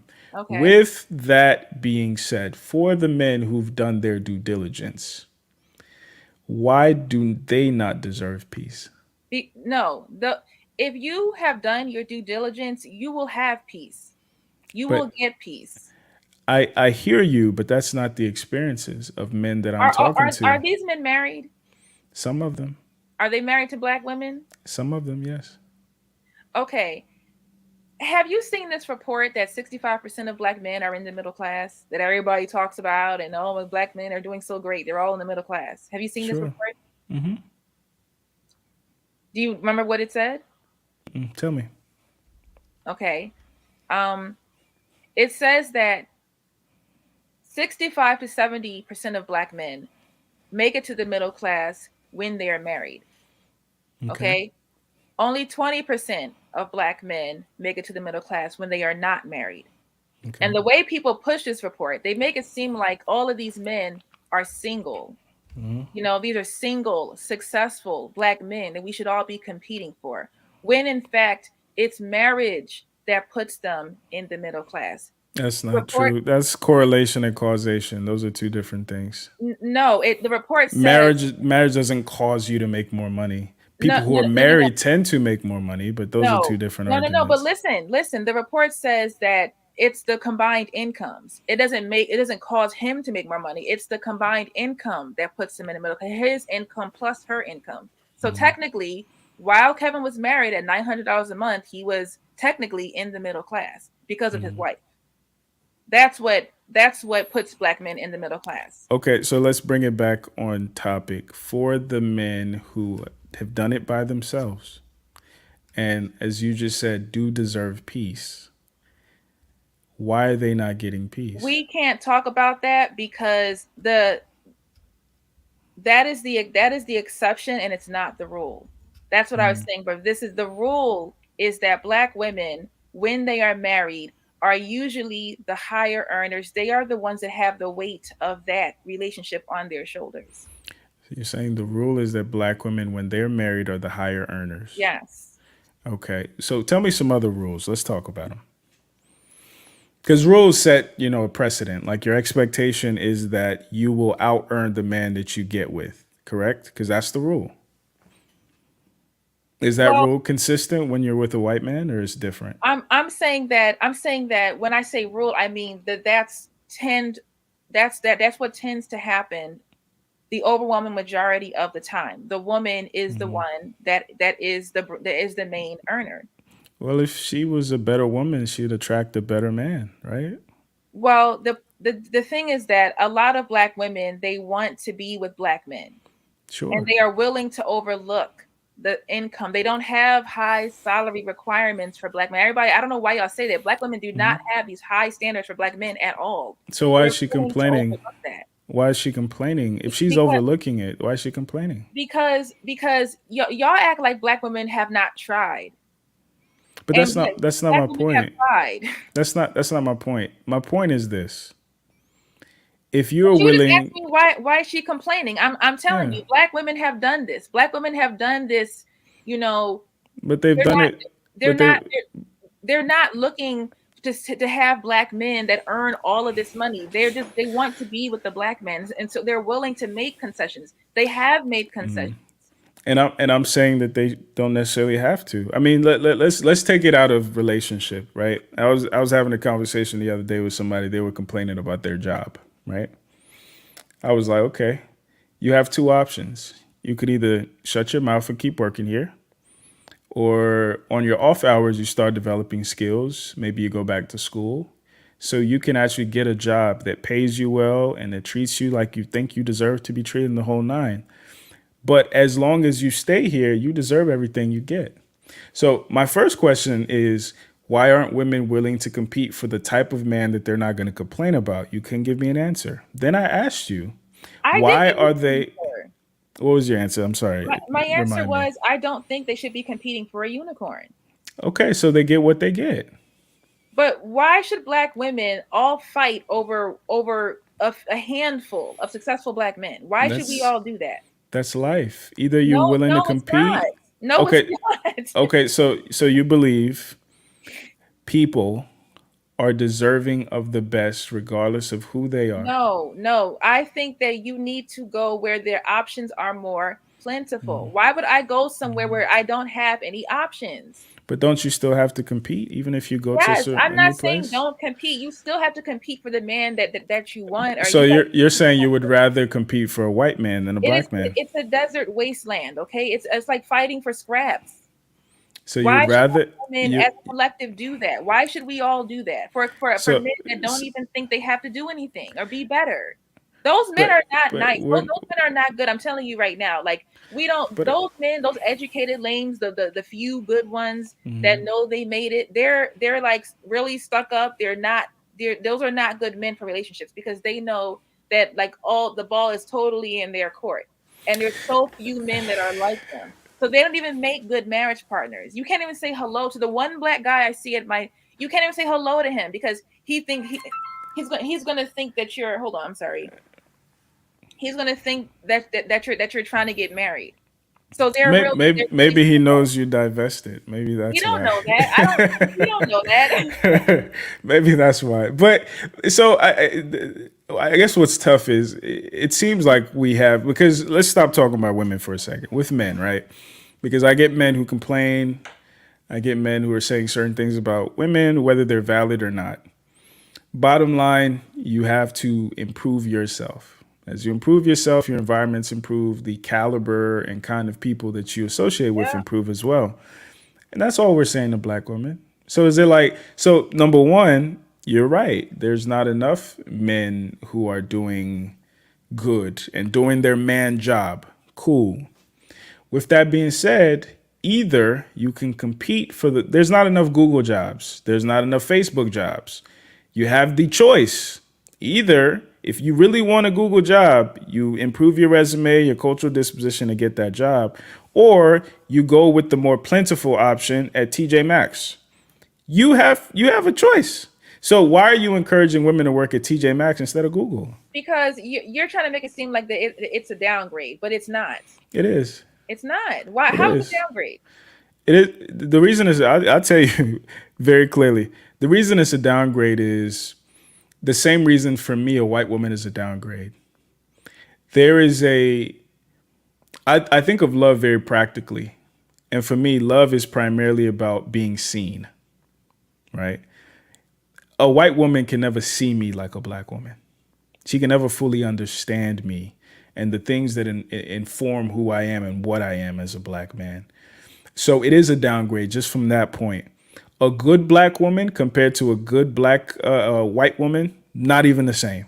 I take a good black woman every single day of the week, and most of the people on my channel would as well. They are also unicorns.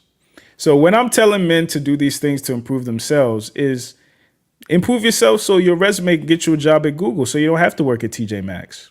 That white woman, the average white woman is TJ Maxx.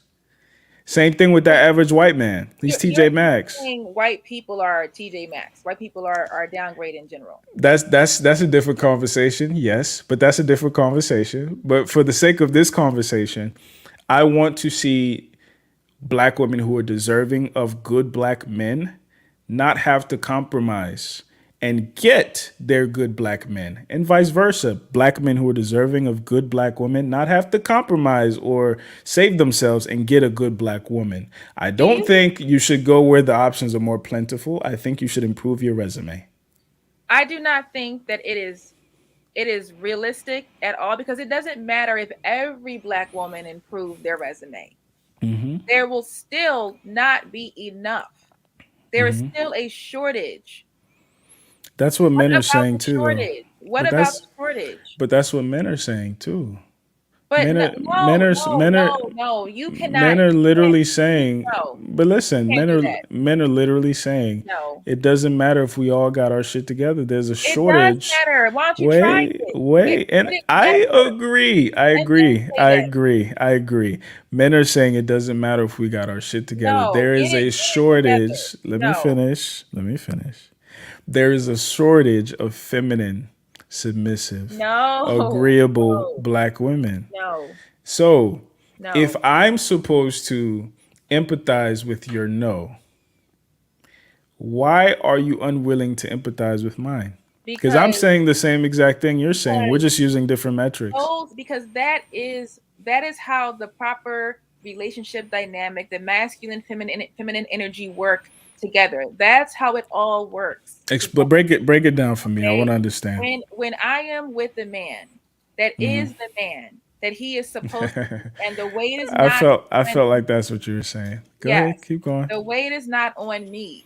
You cannot put the weight of everything on her, and she's responsible for all the bills of the house, and she's responsible for carrying everything and providing everything. And it takes masculine energy. It takes alpha energy to be the head of household. It takes masculine energy to do that. And so, for me to like interpret what you're saying that if black men got their shit together, black women would as well, correct? When I hear these men talk about how other races of women work real hard and they don't complain, it's like y'all don't want to y'all just going. Listen, I'm not the person to have that conversation with, because I'm never gonna say that. But you are saying it differently now. But this is what the majority of black men say. No. Okay. So for the sake of the conversation you're having with me, Alan, I'm saying, if a black man does his job, he is deserving for the most feminine, submissive, agreeable black woman. Yes, I'll be the most feminine, submissivest woman ever. Okay, God bless you. That's all I wanted you to say. Now, with that being said, for the thousands of men who are doing their job, and still not getting that. What's going on? I do not believe that to be true. No, okay. If you don't believe it to be true, for the sake of argument, just go with me.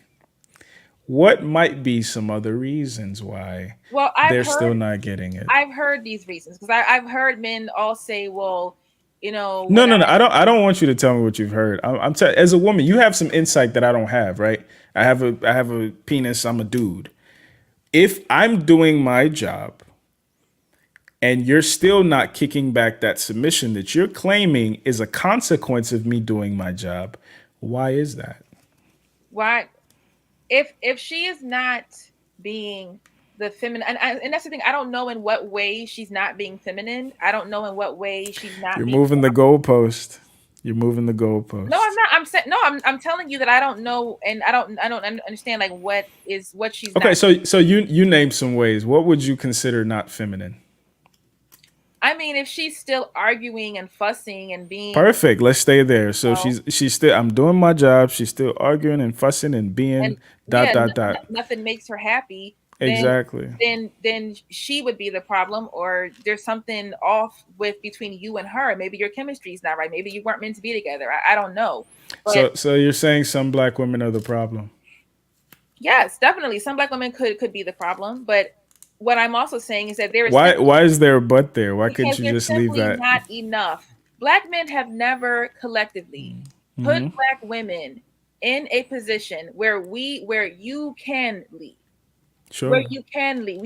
Black men collectively have never, where black women are always the ones that have to lead. We're always the ones that have to do it. Similarly, we've never done that. So I don't. Similarly, I could say. Similarly, I could say black women have never had the disposition of femininity, even when black men did lead. No, but I'm not saying that because you never led, though. Black men never led. No. Ever. No. So Marcus Garvey means nothing to you. Elijah Muhammad means nothing to you. Martin Luther King. We can't all marry Marcus Frederick Douglass. No. I'm not talking about those men in particular. I'm talking about the movements, the Black Panthers, the Nation of Islam. We can't. So you're saying to me there's never been a collective of black men who led?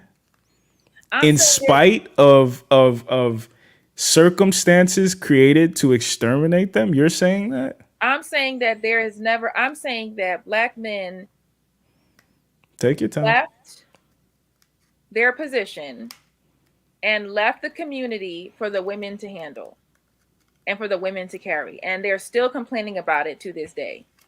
Respectfully,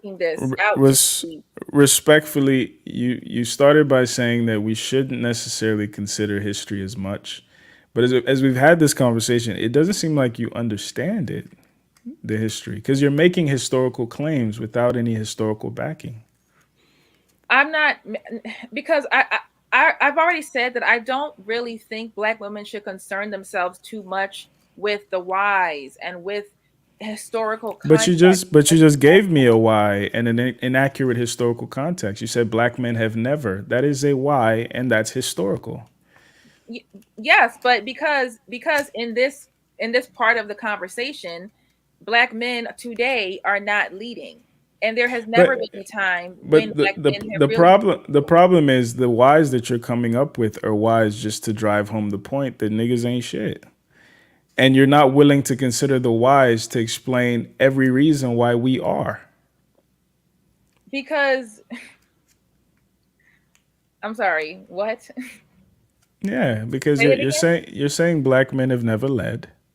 You're saying black men have never ... And I've given you examples of those things being untrue, but you still want to stick to it. Like, why are you married to this narrative? Sorry, because this is like y'all. There have been black men that did things. But you didn't say that at first. Because you started with the idea of black men don't do anything. I said there's never been a time collectively. So the Garveyites mean nothing? The army of black men, the Million Man March? The Nation of Islam. How did any of those help black men's relationship with black women? And I can send you examples, but you have to be willing to like actually read and understand the truth. But it seems like you are committed to this narrative. And I'm my question to you is like, what is the benefit to you to believe that black men have never been men? What do you gain by thinking that? You ask very loaded questions. Absolutely. You asking me very, very loaded questions. Yeah, because I think this is deep. Because it would be one thing if you were saying how black men aren't doing their job. That would be one thing. I think we could deal with that. But if your disposition is black men are incapable of and have never shown any semblance of having sense or willingness to, then it starts seeming like you think black male babies are damaged. And it's like, that's not true. And you have nothing to back it up. I didn't say black male babies are damaged. No, again, I'm elaborating on where your disposition is taking the conversation. So for me, the question I have is like, why are you committed to this narrative that black men are incapable or uninterested or whatever? Like, how does that serve you? Because, okay, so like, for example, one of the things that I hear a lot of black men talking about is how back in the 50s, women were just so much more cooperative back then.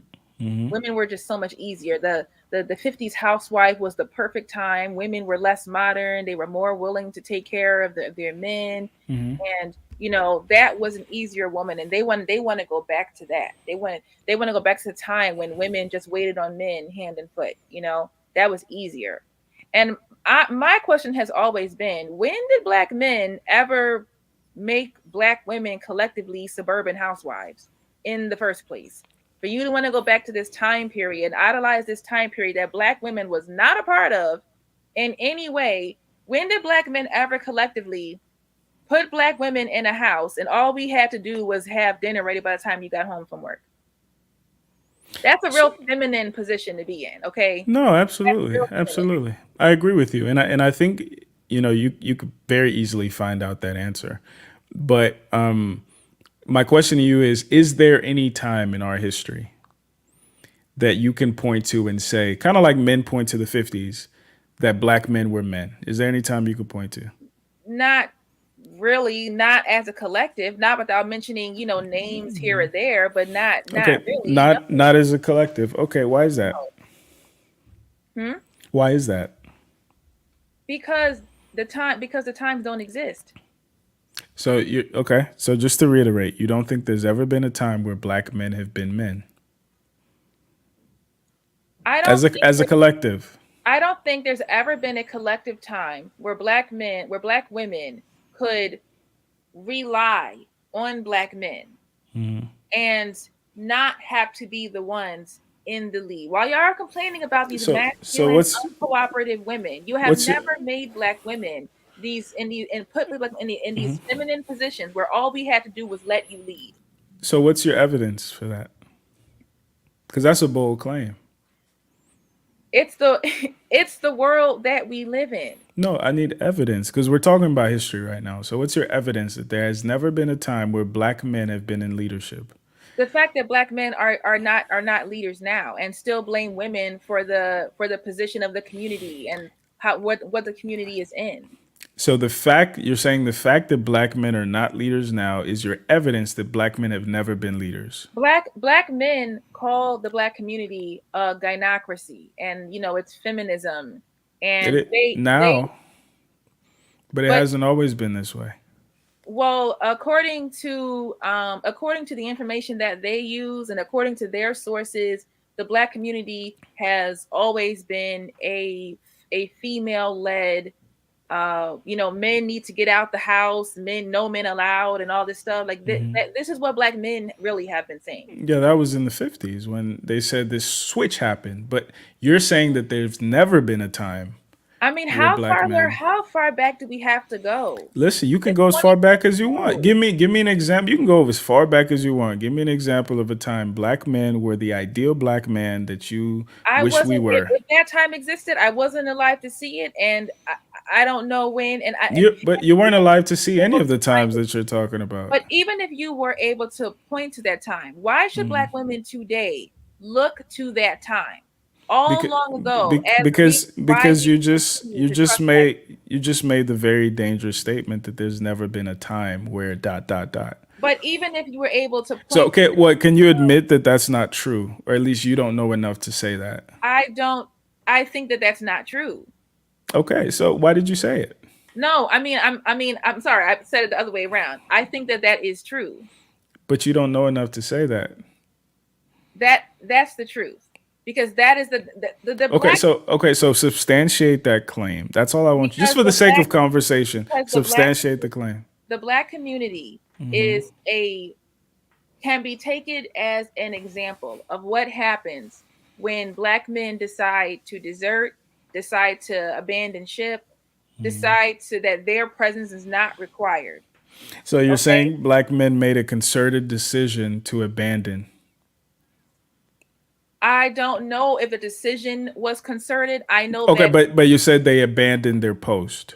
yes. Okay, perfect. Before that, you said they never had a post. So which one is it? You talked yourself into that trap. You said we weren't leaders, then you said we abandoned You're leadership. really like mincing words here, and you're like really like you're really Nah, like because we got to stand beside and behind what we say. listen.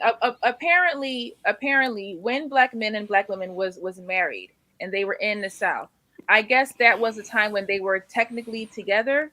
You know, they was together, and when they came migrated to the North, and the more they came into urban environments and things like that, and think times got hard, black men decided black men took themselves out the home. Okay, so I'm giving you an opportunity to recant your first statement when you said black men were never leaders. Black men were never leaders. But you just said they abandoned the home. Yes, but it doesn't mean they were leading in the home. Okay, so what did they abandon? They abandoned their kids. They abandoned their wives. Okay, what is their role in their kids' and wives' lives? To be a husband and father. What is husband and father? What is that role? I don't know. It's what men are supposed to do. If you're going to get married and have kids, it's what men are supposed to do. It's a leadership role, correct? But it doesn't mean you're a leader in that role. Again, Kevin Samuels was married. He wasn't a leader in his marriage. Is husband and father a leadership role? No, not intrinsically. No. Okay, so what are you complaining that black men did? Because if you were saying black men abandoned their leadership responsibility, we can go there. But if we weren't leaders, we were never leaders, then what is your gripe with us? What are we doing wrong? Black men complain that the black community is woman led. You complain that it's a gynocracy. You complain that feminism has taken over, but you don't lead anyway. Mm-hmm. And according to you, we've never led. I mean, I don't know why you're so caught up on if you never or ever led, or was there a point in time in history where you at one time did. What does that matter in 2022? Because history is cyclical and words mean things. And if you use very dangerous rhetoric, and let's say, for instance, you have a son, you have a daughter, and you're teaching them history as that black men never led, that sets a very dangerous paradigm. And I think that's where it comes from when people say the Divest community sounds like white supremacists. Because you say a bunch of lies to paint a narrative that isn't substantiated by any fact. It's not a lie. And even if so prove it. If you could point to this one time, let's say we both did some research right now on Google, okay, we got online, and we found this one time in history where black men was the best they've ever been. Mm-hmm. What does that mean for black women today in 2022 when black families are still led by single parent homes? When black men are still highly incarcerated, when the unemployment rate of black men is still as high as it is, what does that one time in history do for us today? How does that help us today? Well, it's more than one time. Obviously, for people who know history, it's more than one. I've given you a bunch of examples, but what it does is it changes the paradigm, because one of the things that we often do as a community is we talk about ourselves as being incapable of doing better without recognizing the fact that we were kidnapped, without recognizing the fact that we were put in situations to perpetuate our own dysfunction for the benefit of the white society that we now run to be our saviors. You really identify with the ADOS. So, but I say all that to say it's not even about ADOS, right? I'm a Pan-Africanist, I think is what you would call it. But it's just, it boils down to we need to start telling the truth because the things you're saying aren't true. They're not true at all. But you're not. But you're not. And I said that to say because you say we as if you have some history as African American men, and really don't. Well, so what's interesting about that is I get to enjoy some of the privileges that African American men fought and died for. So I pay homage to that. Secondly, I still have some of the same challenges as a black man in America that African Americans have. So I also pay homage to that. So there is not an us versus them, and people who do that are idiots. There is a we. And when I talk about my African American brothers, I talk about them with reverence. So it is a we. So stop telling our history incorrectly is my point. Then let me ask you a question. Go ahead. Why do African immigrants come here and do well? How come, Nigerian immigrants are like the wealthiest immigrant group in this country? Why do they come here? We're not the wealthiest, but I get your point. Two reasons. Colonialism had some similarities to slavery. It had some stark differences. One of the differences that I think was beneficial to us, it didn't necessarily target the family. It didn't target dismantling the family like slavery did here. And slavery was very intentional to do that here because it knew that slaves and poor white people outnumbered slaves and poor white people outnumbered the rich white people. So it was very intentional of like perpetuating dysfunction here. So we tend to do better because we have that family structure that is a lot of times divorced of y'all, and we have that cultural backing. But again, and this is the dangerous part. It's not that we're better. It is not that we're better. So a black man who got himself out of Chicago, who got himself out of, any hood around the country, we have to pay homage to that. Mm-hmm. And that's who I'm talking about. So when that black man still has issues with his black women, even though he's on his job, that's unacceptable. And why is it hard for you to acknowledge that? Because I will completely reject that claim 1,000%. Until black men can, in more and higher numbers, be in the position to complain about that. I just do not, I cannot, like if I were, for example, like using myself as an example, to say that every time a black woman does this thing, we never get the results that we want. But I can only... And I can say, the women that I know said the same thing. And the women that they know said the same thing, But I mean, those are all still anecdotal experiences. And I've heard black men say these difficulties that they deal with. And a lot of times it's always like something from their childhood. This one time in class, this one time, something stupid, or it's always something that sounds I think it's very dangerous if we become dismissive of one another's experiences. So similarly, I could say black women in mass are not deserving of good men because they're not feminine. I don't say that. I say that these are the things black women need to do in mass, and for the ones who are doing the right things, if they are getting bad experiences, that's unacceptable, black men. Like you shouldn't, like you could treat the 90 other ones like that, but don't treat her like that. Like she's on her job. She's doing the right thing. Similarly, at the very least, what you could say is if a black man is doing his job, he's deserving of a good black woman, but you're unwilling to say that. And that's okay. I think we had a very robust conversation. We've been on here for 3 hours and 20 minutes. Do you have any parting thoughts, any final words that you want to leave us with? I don't think that black men don't deserve, I think that men deserve what they work for. You earn, like, that's what you get. What you Sure. put out is what you get. And Absolutely. I do, and the same goes for women. And I wanted to say, to your point about, if you're with these black men that are not high earners, and they're not the kind of man that you should be with, and all of that. Many black men that's the dating pool for most black women. That's what Sure. we have to choose from. Sure. Okay. So it's not a matter of, why didn't you just make yourself better for a higher, and find him where, like, where should I be looking for this high value man? I don't know. It's just ridiculous to expect black women to continue to search for unicorns. It's unrealistic.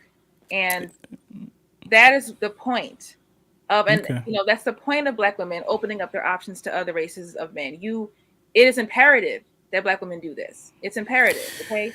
That's how you open up more options to different kind of things that you may like. I don't think, what is so horrible about black women preferring even to date non-black men? Like, why? I don't think it's a downgrade, but, like, why? What's so horrible about that? About opening your options? Like, what, this sacred black family, this sacred black community. It's like, this is not on our shoulders anymore. We're not going to make this problem our problem. And the only other thought I wanted to leave you with was that a black man really was it really wasn't crystalline kerosene, pink pill. It was a black man by the name of Ralph Richard Banks who first introduced this idea of divest when he wrote the book Is Marriage for White People. And I remember hearing about it, but I didn't read it for a long time, and he basically introduced this idea that black women do not have to exist only in the universe of black men and black men's struggles and problems and the things that happen to black men. Black women should be prioritizing themselves for a change. Okay. And So, so this book is a big part of my channel. so first of all, I want to thank you for coming on. This was a good conversation. I know you thought it would be a shouting match and your subs, but hopefully they watch too. That's not my ministry. But all I want to say to the audience is, you can't outrun yourself. Black men are the standard. Black women are the standard. There is no other person, there's no other community that will treat and love you like a good and healthy black person. I want my children to look like me. And more importantly, this is why our children need to understand history so they can put things in the proper context. We can't know where we're going if we don't know where we're coming from. So study your history, understand the context that you were born into and that you live in. And I will continue to do the work to get black men and black women back together, even if we disagree for 3 hours. So again, I appreciate you. Thank you so much. And yeah, we'll probably do this again. Take Okay. care. Thanks for having me. Absolutely. Take care. Bye. Bye.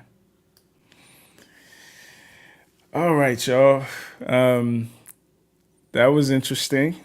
I will drop the link in the chat, and I'll open it up to my members first. If y'all want to come up, if you want to, I know y'all been going back and forth in the comments, but if y'all have anything to say, or if you want to speak your piece, this is your opportunity.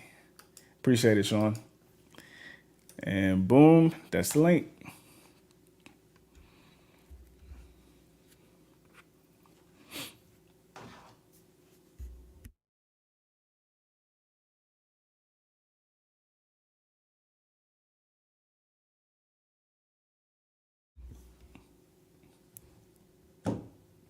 Appreciate it, Catherine. That's what it's about. We have to know how to talk to each other even when we disagree.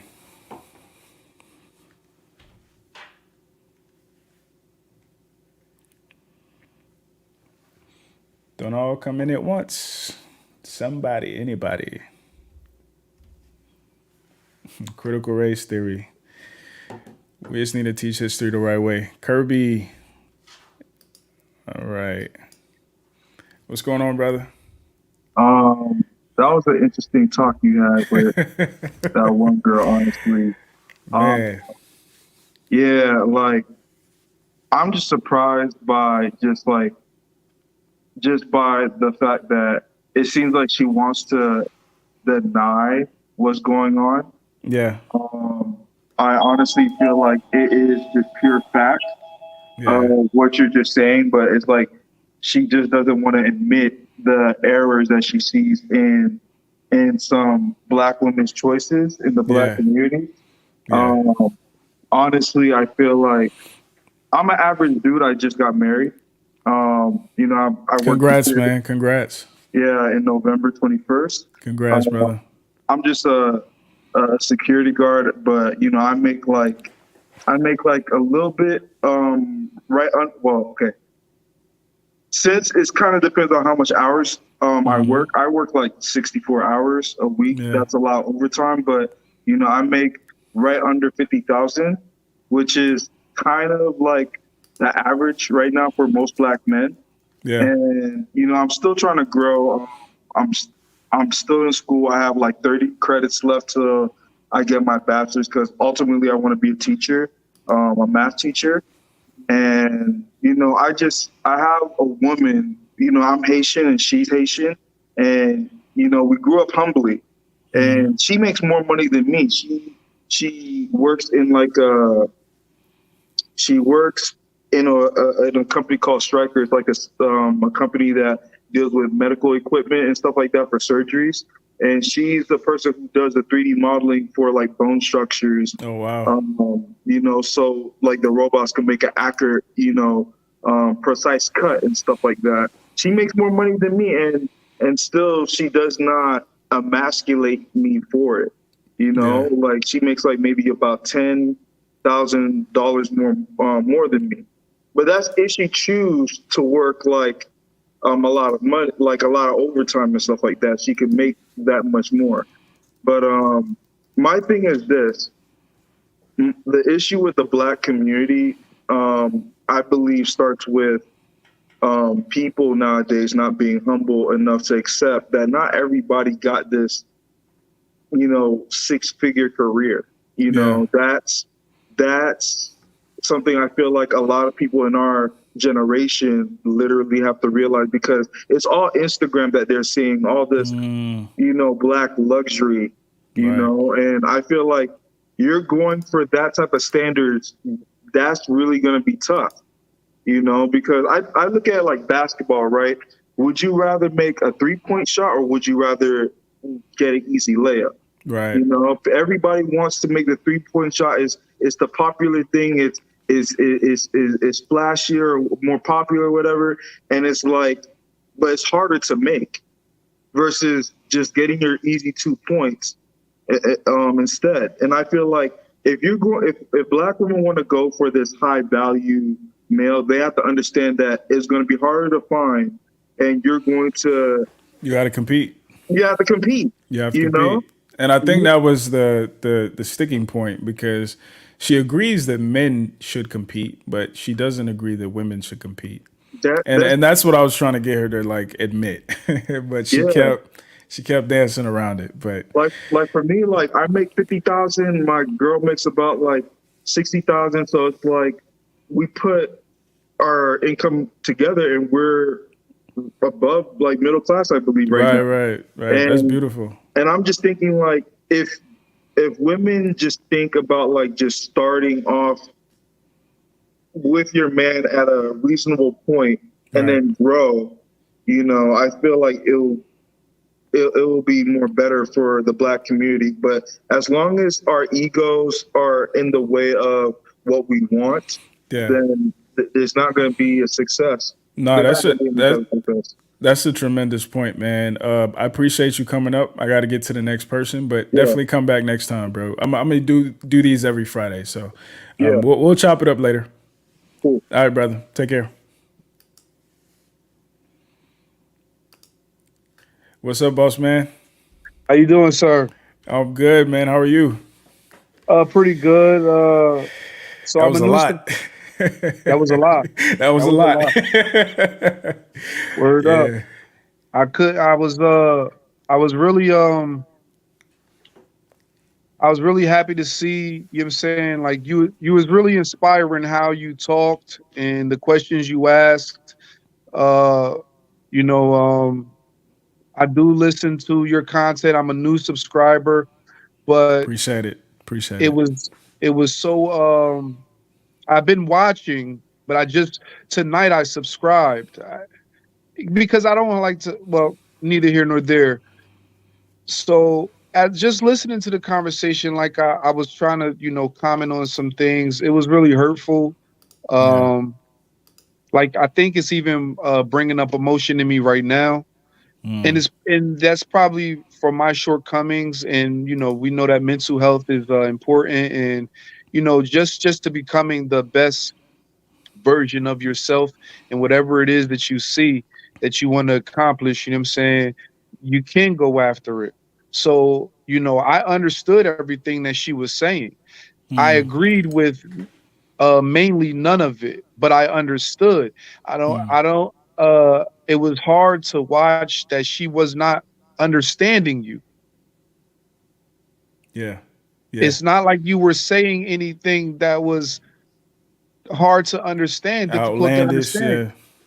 Yeah. Yeah. And you were specifically speaking to her, so it almost took me like that you're not even listening. Yeah. Yeah. And that's a lot of our experiences. And that's what I was trying to get her to understand. It doesn't even matter if you are doing everything that they claim we're not doing. You still don't even get an ear. You still don't even get that empathy, that sympathy, that level of understanding. And it's unfortunate. I think that there are a lot of women who do. And I think, the more we focus our attention on that, what you focus on grows. We can incentivize that behavior. And that's what I want to see. Because like I said, all I want to see is black men and black women together. When you just listening to some of the things you were saying, and I noticed in the comments like the talking points, and that wasn't part of the conversation, so I was not bringing up any of the common talking points that are heard around the manosphere or whatever, which Yeah. I'm not a part of. Right, Kevin Right. Samuels content isn't for me, but I take what I can from it to become what I want to be. Yeah. Right, Eat the meat, so spit out the bones. Yeah. I'm a welder, right? Yes, sir. I just got off of work, right? I've been at work since this morning at one job, from 6 o'clock to 3:30, and then I go to my other job, where I'm a welder as well, from 4 o'clock to 8 o'clock. Like, I don't know where I rank at as far as earnings. Yes, I'm above average, but so therefore, I mean, just even in that part of if I was because that's what I was doing, incorporate myself into that part of the conversation. Yeah. And she was talking to me specifically saying that I was nothing. Right. I go, what? I'm not like, and I can't, because I have so many other pitfalls that I'm overcoming though, right? At 42, but earning wise, I'm way above. Right. Right. What are you talking about? And that's all black men are asking. We're just asking, let us be acknowledged for the things that we're doing right, as opposed to the narrative that's constant and consistent about how it doesn't matter what you do, you will never be good enough. And we all grew up hearing that, and it's unacceptable. It's unacceptable. That was unacceptable. That was unacceptable. Yeah. But we're going to keep doing the work. We're going to keep these conversations going. I don't know if we'll talk to her again, but I'm going to have some women up here that, are going to reaffirm us and make us feel good. Because I know sometimes it seems like we're starving for that type of affirmation, especially from our women. But I want to appreciate you, man. Come up anytime. And yeah, we'll talk soon. I appreciate you. Thank you so much. Absolutely. Take care. You too.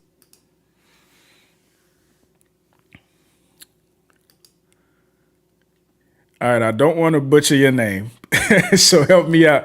Tedros, What's up, man? what's up, brother? How you doing? I'm all right. That's good. It was a good discussion you had. I appreciate your poise, Thank you. intelligence, and everything. Thank you. Now, what I didn't like is she was getting away with quite a lot of factual distortions and lies. Absolutely. I'm gonna be brief. So I just want to say, first of all, the unemployment rate is like a 1% difference between black men and women. So she needs to cut the bullshit out talking about some damn of the men that are working, it's roughly the same. So that's bullshit, okay? And let's cut the BS out. Like black women, they're all boss chicks and they all are, you know. It's not true. Great. Right, exactly. So it's like this is bullshit. You know what I'm saying? It's propaganda. It's propaganda. It's just an excuse for bad behavior, okay? And lastly, I mean, this is not. I understand this is not the message you want to promote on your channel. You're about bridging gaps between Africans and Black Americans, Black men, Black women. I appreciate that, but at the same time, Black women hate when we bring this shit up. But God damn it, excuse my language, okay? We know damn well, okay? So she's talking about how a lot of these women are the breadwinners. A lot of them are the breadwinners because they choose man boys. Like, we have to be honest. We have to tell the truth. I'm sorry. They hate us saying that, but it's true. This is, I always use this example. Okay. Find me the white version of Nicki Minaj. Find me the white version of Sierra that picks the white version of Future and Zoo Petty. That's a good point. You're not seeing that. Okay. That's a good point. It's a deficient aspect of modern Black American culture, and more specifically Black American woman culture. So I just want to say that I appreciate your stream and your channel. Absolutely appreciate you, brother. So appreciate you, bro. Thank you, man. Appreciate it. Take care of yourself. All right, you too. All right. So we got some more people. Moz, if you could re-add the link to the chat if anybody else wants to come up, but I'm gonna just work my way through the people I have up here. Eddie, what's up, brother? Man, good, man. How are you? I'm good, brother. Can't complain. All right. Yeah, what were your thoughts, man? Break it down. What did we just witness? Man, first and foremost, I want to commend you on your patience, man, because it takes a lot of patience. Oh yeah. To have a conversation and kind of go through that. I'm actually working through that with some people who, so you need to learn. And Absolutely. It's important we had a conversation. So first, I want to commend you on that and your patience. And after what we saw, is exactly what you're talking about. It's like Exhibit A on display. What we're dealing with, day to day in the relationships. And, every time we deal with Black women, not all the time, because there are good Black women out there. They're probably doing what most good Black men are doing. They're probably going after work and probably going home. Yeah. So you have to kind of dig and, kind of find. You have to go look for them. So otherwise, you get what you get, like you guys say. But I definitely want to tell the men, go where you're appreciated, not where you're tolerated. Say that again. That's a go fact. Where you're appreciated and celebrated, and not where you're tolerated. Absolutely. And once I learned that, I actually start having a lot better outcomes. You're always going to want to strive to do better. Your income could be better. Your circumstances could be better. You're always going to be improving until the day you die. But do not let people mitigate or marginalize what it is you're doing and compare yourself all the time to other people. What's for you is for you. Absolutely. And I mean, that's something I had to learn too, because I mean, like a lot of us, we started off doing things to please people, to be good enough for mom, to be good enough for that girl we had a crush on. But when I started realizing that I'm the only one I need to impress, man, it changed. It changed. When I wanted to be cool for me, my version of cool, then the women and everything, it was a consequence of it. So that's a powerful message, brother. Thank you. All right, man. Have a good one. Man. You too, man. Take care of yourself. Absolutely. Will do. I just subscribed too. Appreciate you, brother. Thank you. All right, man. Peace. All right, Philly Kid. Yo, what's going on, sir? How you doing, brother? I'm good. It's Man, good. Let me tell you the ironic thing, man. The chick you just had on, and me and her from the same. I didn't know her, but we from the same neighborhood. She's from Philly. I thought so. Yeah. Wow, that's crazy. Yeah, we grew up in the same hood, man, and I could understand like her mentality because like how we grew up wasn't the greatest. Break that down. Just poverty, drugs, single mothers rampant, you know what I mean, abuse, just all kind of stuff, man. So like I can understand why she feels the way she do about black men. Because like I said, in our hood, you didn't see a lot of black men there, and the ones that were there, they weren't shit. I mean, excuse my language. I mean, they weren't the greatest. Yeah, facts. You know what I mean? So that goes back to your point of when you're young, that shapes your perception as an adult. You know what I mean? And I think that she doesn't recognize that. You feel me? Like she doesn't recognize, okay, well, when I was young, seeing all this shaped my perception. So it's just built up childhood trauma. And like her baseline expectation of black men is what she saw as a kid. Right, correct. Man, that's heavy. It makes a lot of sense. It makes a lot of sense. And that's why I encourage therapy. I encourage conversation, because a lot of us, and black men too, a lot of our expectations are based on how our mom was, or the girls from the block, you know what I mean? So it's important that we grow and we see the world differently. So that's real, man. I mean, we went to some of the same schools, you know what I mean? Like we went to the same middle school. I don't know if we went to the same high school or not. You know what I mean? And like I said, I get her, Yeah. And it's just unfortunate that environment made her into who she is. I mean, I came from the same. I mean, literally came from the same hood. Right. I drive trucks and I make 6 figures. Right. You see what I'm saying? Matter of fact, I just signed up to start my own trucking business. I just got my LLC. Congrats, brother. Congrats. My escort. You're doing the damn thing. I mean, black men, we're doing it, man. Right. And this is the only other point I want to make. Yeah. She said that the black men that are working, if the unemployment rate is 7%, right, for black men, that means 93% of black men are working. Facts. You know what I'm saying? So you're so fixated on the minority. You know what I mean? You can't see the majority. Right. And I think that's one of the main problems with the divested community. Right. They're so fixated on the minority. You know what I mean? They translate that to the majority of black men, and that's just not the case.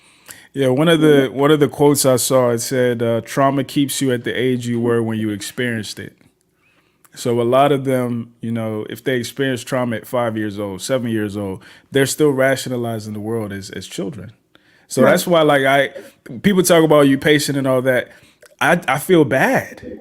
It's really sympathy. Let me be honest. It's really sympathy and like a curiosity, because when you really start dialoguing with women, especially the ones that you feel like, ain't shit and this and that, when you really get to the nitty gritty of it, like I do and I have to, man, it's heavy.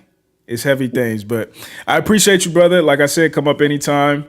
Hey, I appreciate you, man. Hey, absolutely. Man. Hey, I've been a subscriber, man. You'll probably at maybe like 2K, man. So hey, that's what's up, brother. We gonna keep pushing this thing. Appreciate you, man. Take care of yourself. Yes, sir. All right, S. Dot, what's going on, bro? Not much, man. How you doing? I'm good. I had to push you to the front of the line. You've been a day one. You've been a day one. What's going on, brother? That. Talk to me. I wasn't even gonna bring that up. Talk to me. All right, so real quick, same thing as the other individuals. I want to say that your professionalism, your demeanor, your whole appearance in regards to everything that you did up there, top notch. That's the biggest aspect. Thank you. When she was talking about how there aren't men like you, more or less, and she said that you're the unicorn, my mindset immediately went to, okay, so if this is how you're going to display yourself to an actual unicorn, I ain't gonna lie, I forgot the lady's name, but you're kind of failing at telling a man like you or a unicorn that, on the other side, there are still some potential prospects. But let me blitz to the important aspects. I'm military, right? I don't need to make 6 figures, although I have additional streams of revenue and income, right? Most men don't decide to go the extra mile to make 6 figures, to do 60 hours a week at a minimum unless they already have the wife and the kids that they need to provide for. So I understand a woman who does have to, pursue or seek out a guy who has the most money.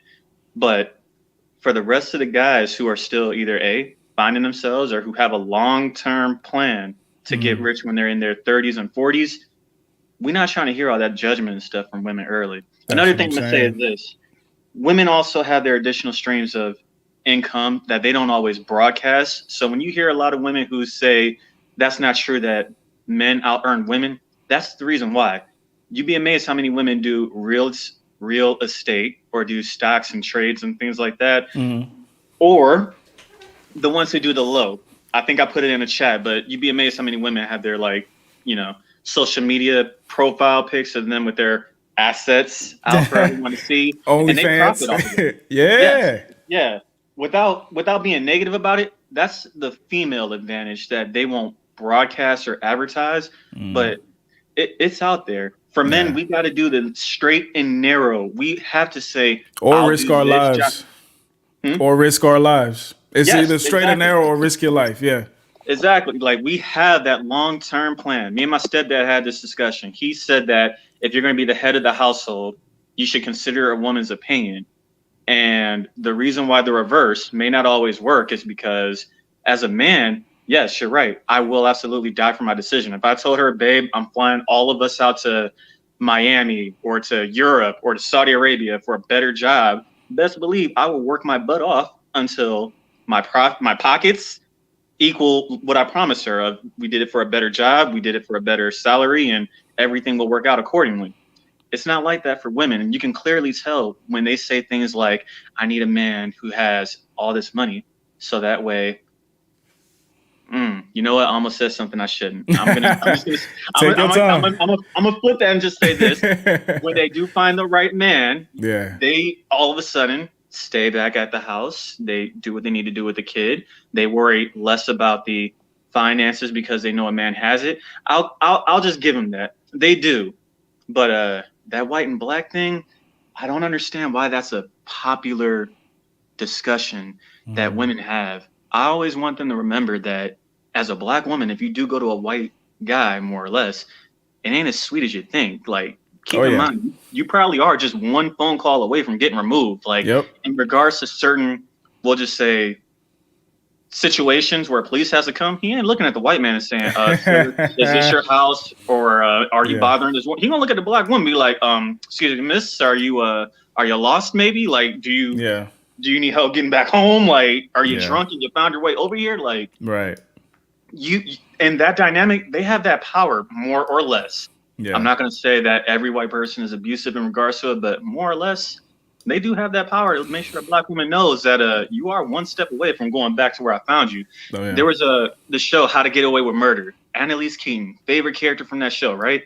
She was with a white man, and that dynamic, it was interesting. But I thank you for your time. Absolutely. Thank you, brother. Appreciate being here because, like, my God, I never thought this was going to happen. But man, I'm going to keep them going, man. So I'm thinking every Friday. So whenever you pop up, man, I'm going to throw you up on the screen. Yes, sir. Yes, sir. Appreciate all right, it, man. man. I'll see you next time. Yes, Good luck sir. with everyone else on here. Absolutely. Take care of yourself, man. You too. Bye. All right, Mr. Sean Jackson. What's going on, brother? How we doing? Man, I see you got a young king, young lion with you. Legacy here. He was That's going what's up, wild man. with me, man. That's what's up. He was like, what's she talking about? I just first of all, I want to say congratulations. Thank you. I've been following you since maybe not the day one or anything like that, but like when your page was much smaller. And Day two. I appreciate you. I came in late, you know. Yes, sir. But I love the way, you know, everyone's already said it, but your patience, your demeanor, your sincerity, you don't get easily distracted. And you see that in your interviews, and now we see it in real time in your so it's not, you know, you talk to talk and walk to walk. I just wanted to say that when she was saying that you were a unicorn, I'm sitting there listening to what you said you know, generally do for a living and whatnot. And I was like, wait, we're in the same field. Right. Wait, what did you just say? Oh, yeah. The same tax bracket. Yeah. And the thing is, you know, only 24% of Black America is poor. Like just straight up poor. That means the other 76% are not. And most of the poverty comes from the women and children, not the men. Men, at the end of the day, and that's, not a shot at, that's just how it is. Men work harder, work more dangerous jobs. We're willing to move far away from the family to get that bread. We work in more lucrative fields that are less people centered. We that's why men make more than what they make. It has nothing to do with us just having, male equipment. She seemed very dedicated to just delusion, honestly. Like she came, I figured she was a hood. I figured. I just, something told me she had seen some stuff. Right or wrong, she had seen some stuff and she couldn't get over it. And you had her cornered. Your questions were so poignant and direct. You had her cornered a few times, and that's why she would laugh, because she's like, if she admits that you have a point, and she's no dummy, I could tell. Yeah, it's cognitive dissonance. She got to tell herself that. Yeah, you can see it in real time. It's crazy, like actually watching it happen. But yeah, you're right. Yeah, man, and I hope you do more of these. I think your conversations, your more long form interviews and stuff, and plus this, it's exactly what I'm looking for. I'm an FBA. I was really feeling the FBA, diaspora. Africa. Absolutely, man. Absolutely. I'm from Brooklyn. Yeah. Fiance, and I'm not from here originally, but I moved here a while ago. But we were talking about the education and stuff. I used to date women. I have a master's. I'm a software engineer. I make good money. And I used to date women, black women, beautiful black women who were of the same socioeconomic caliber. I ran into every single problem you told me about. Now, that does not mean that all black women are like that, but it's there. This happened repeatedly over years. And a lot of my friends ran into the same thing. I ended up meeting a working class girl from the neighborhood. She worked a very modest job, supervisor at a grocery store. We're getting married in August. We have a kid right now. Wow. Congratulations, brother. And I don't regret a thing. Absolutely. She gets everything. So I just hope these women, there's probably some women watching this or will watch this. Listen to this, man. Listen to the men in the chat. We're not making this up. We're not just trying to dig at black women. Right. We just need y'all on code so we can. That's right. Yeah. So we can get back to doing what we were doing, which was elevating our community. But the men, are just told to take responsibility, but we don't get that authority of leadership we used to get, then we won't take responsibility. Absolutely. And one of the things I'm excited about when I look in the comments, when I look at the chat even, I'm not seeing necessarily single men who aren't doing anything. I'm seeing men of caliber. I'm seeing husbands. I'm seeing fathers who are looking back and saying, yo, this is bigger than just men complaining. This is literally the branding of our community, of our women, of our men even. And we need to get a hold of it. So I hope people can really take that away and understand that these aren't dummies. These are men who really don't even have to say anything for real. When the chat was going crazy. I was posting numbers in there. People were posting stats. And when she was just talking about how so many of us are unemployed, which is kind of what tipped me off, that she might have had a rougher upbringing. Absolutely. The fact of the matter is, even right now, after COVID and everything, black men are still 93% of us work. 94% of black women work. So I don't know what she's talking about. And like I said, it's obvious. Men make more money than women in general. It's not a black male Facts. thing. So all we are really, really asking at the end of the day is, hey, can you come back to the table? Can we put the family above ourselves? Can we put the community above ourselves like we used to? That's black men. There's Kevin Samuels. Everyone's got different styles on this type of stuff. There's MTR. Shout out to all those guys doing what they're doing, getting the conversation rolling. But in reality, that's all we're asking. Can you come back to the table? Can we get back together? Have these beautiful black children so we can fight this world and fight all our enemies and go do what we tried to do in Greenwood and Tulsa back then, but they burned it down. That's what it's about. That's what it's about, man. Hey, but I appreciate you, man. I appreciate the support. Come up anytime. And take care of yourself. Take care of him, too. All right. Say bye. Yes, sir. All right. Y'all take care. All right. All right, man. Those were fantastic points. That's what this is all about. I mean, I'm not a fan of conversation for the sake of conversation. I think conversation can be transformative. And if nothing else, if I can impart on our men and our women the disposition necessary to have these hard, tough conversations, I'm gonna feel like a success. So I'm loving what y'all are saying, man. Let's see, Rob T. His is loading. Rob, you there? All right, we're gonna bring you back. Let's see. Rand, what's going on, brother? How you doing, man? I'm good, man. How are you? I'm good. So I kind of caught on here. That was a lot. Yeah, it always That was a is. lot, man. I Yeah. don't know why I'm surprised. Yeah. But usually I get a little bit surprised. I kind of wrote down some things just to keep myself on track. Yeah, definitely. Cost versus value. I think a lot of Black women know how much things cost, but from what I'm hearing, they don't understand the value in what it is to be a good man that makes that kind of money. And so one thing that I know I experienced, after the market crash in like 2008, 2009, I kind of decided to get my shit together. So I learned how to get debt free, rocked studios, bus passes, did everything I could, studio apartments, bus passes, did everything I could to get myself to debt free. And during that process, it took about 6 years. And I went back to college, I got my degree. I'm doing research at Children's Hospital. It's awesome. But during that process, when I would try to talk with Black women, it was like the minute they found out, oh, you ride the bus, oh, you know, you got a studio, what's that? It was like this humanity. I was no longer a human to them. You're an idol. And it wasn't even so much like, yo, I'm trying to holler, I'm trying to date. These are just conversations in passing.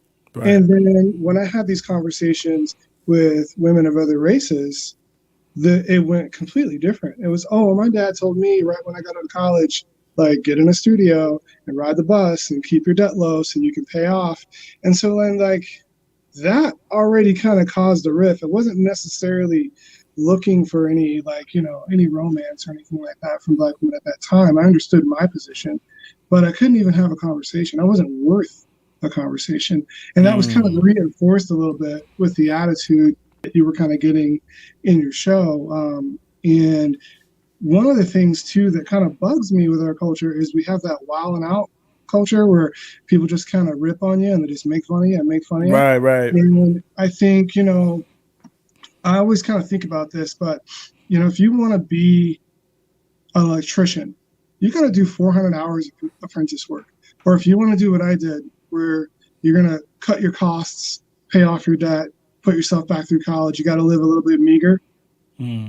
It's really interesting that it's like the ones who you would think be like, yo, you got a goal, you're working hard, like we may not be together, but you know, like it's cool. Like I support what you're doing, would be Black women, and it's not. And so I think that that just kind of got reinforced in this interview, and it was kind of tough to listen to be honest with you.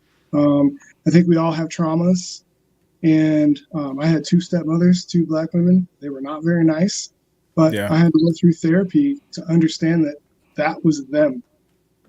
I cannot throw out the bath with the bathwater and just say the baby with the bathwater and just blatantly attack. Absolutely. You know what I'm saying?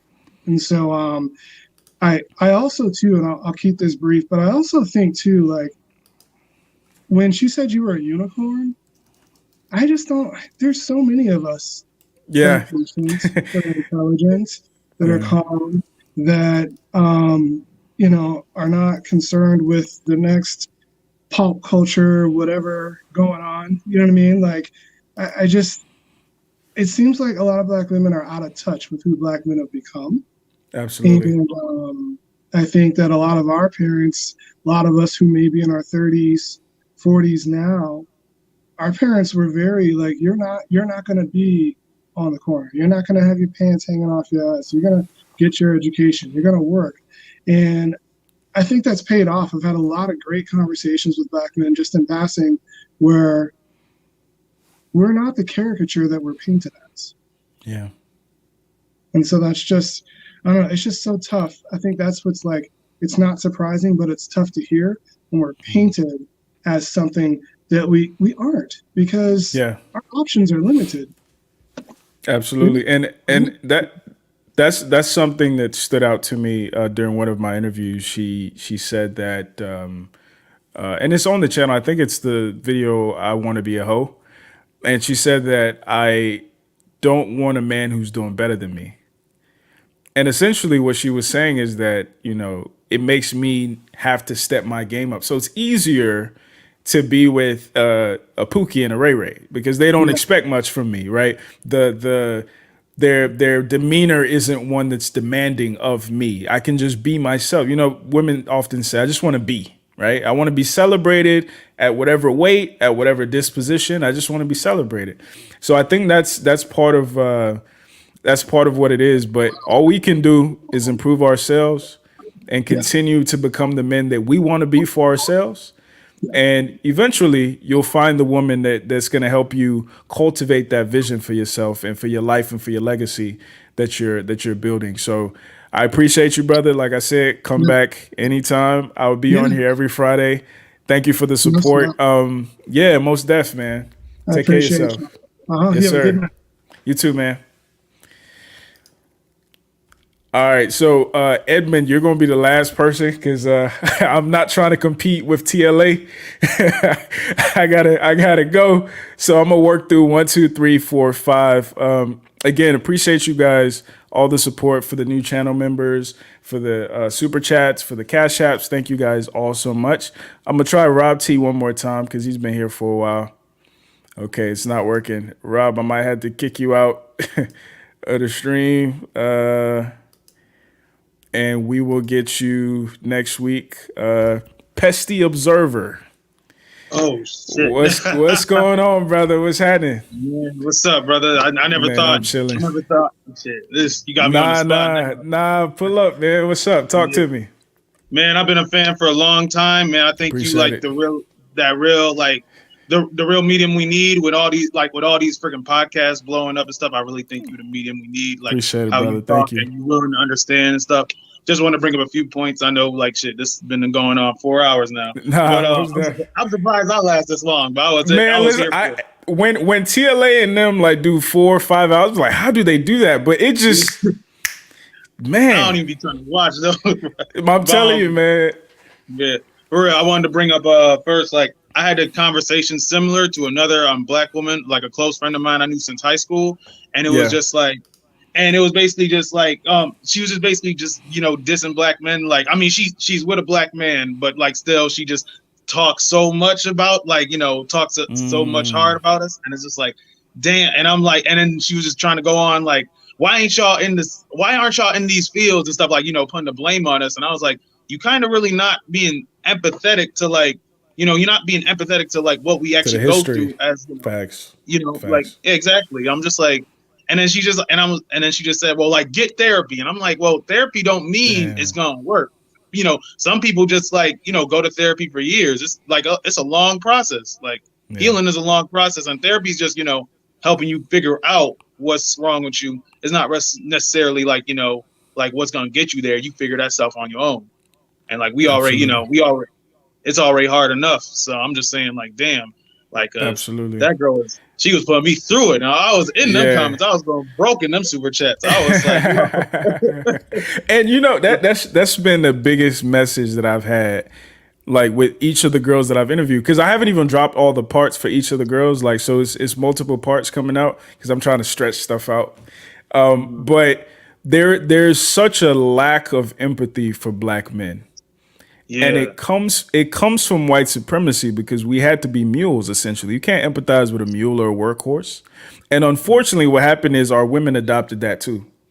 And it's like, oh, you should be able to blah, blah, blah, and do for me, but I still want you to cry. Now it's like we're being forced to be even pseudo-emotional, regardless of considering the reasons we're not. So like, keep having the conversations, man. Keep having it from a place of curiosity. But if you're trying to like change minds, you're gonna run yourself crazy. Oh my God! Just be a gatherer of data, man.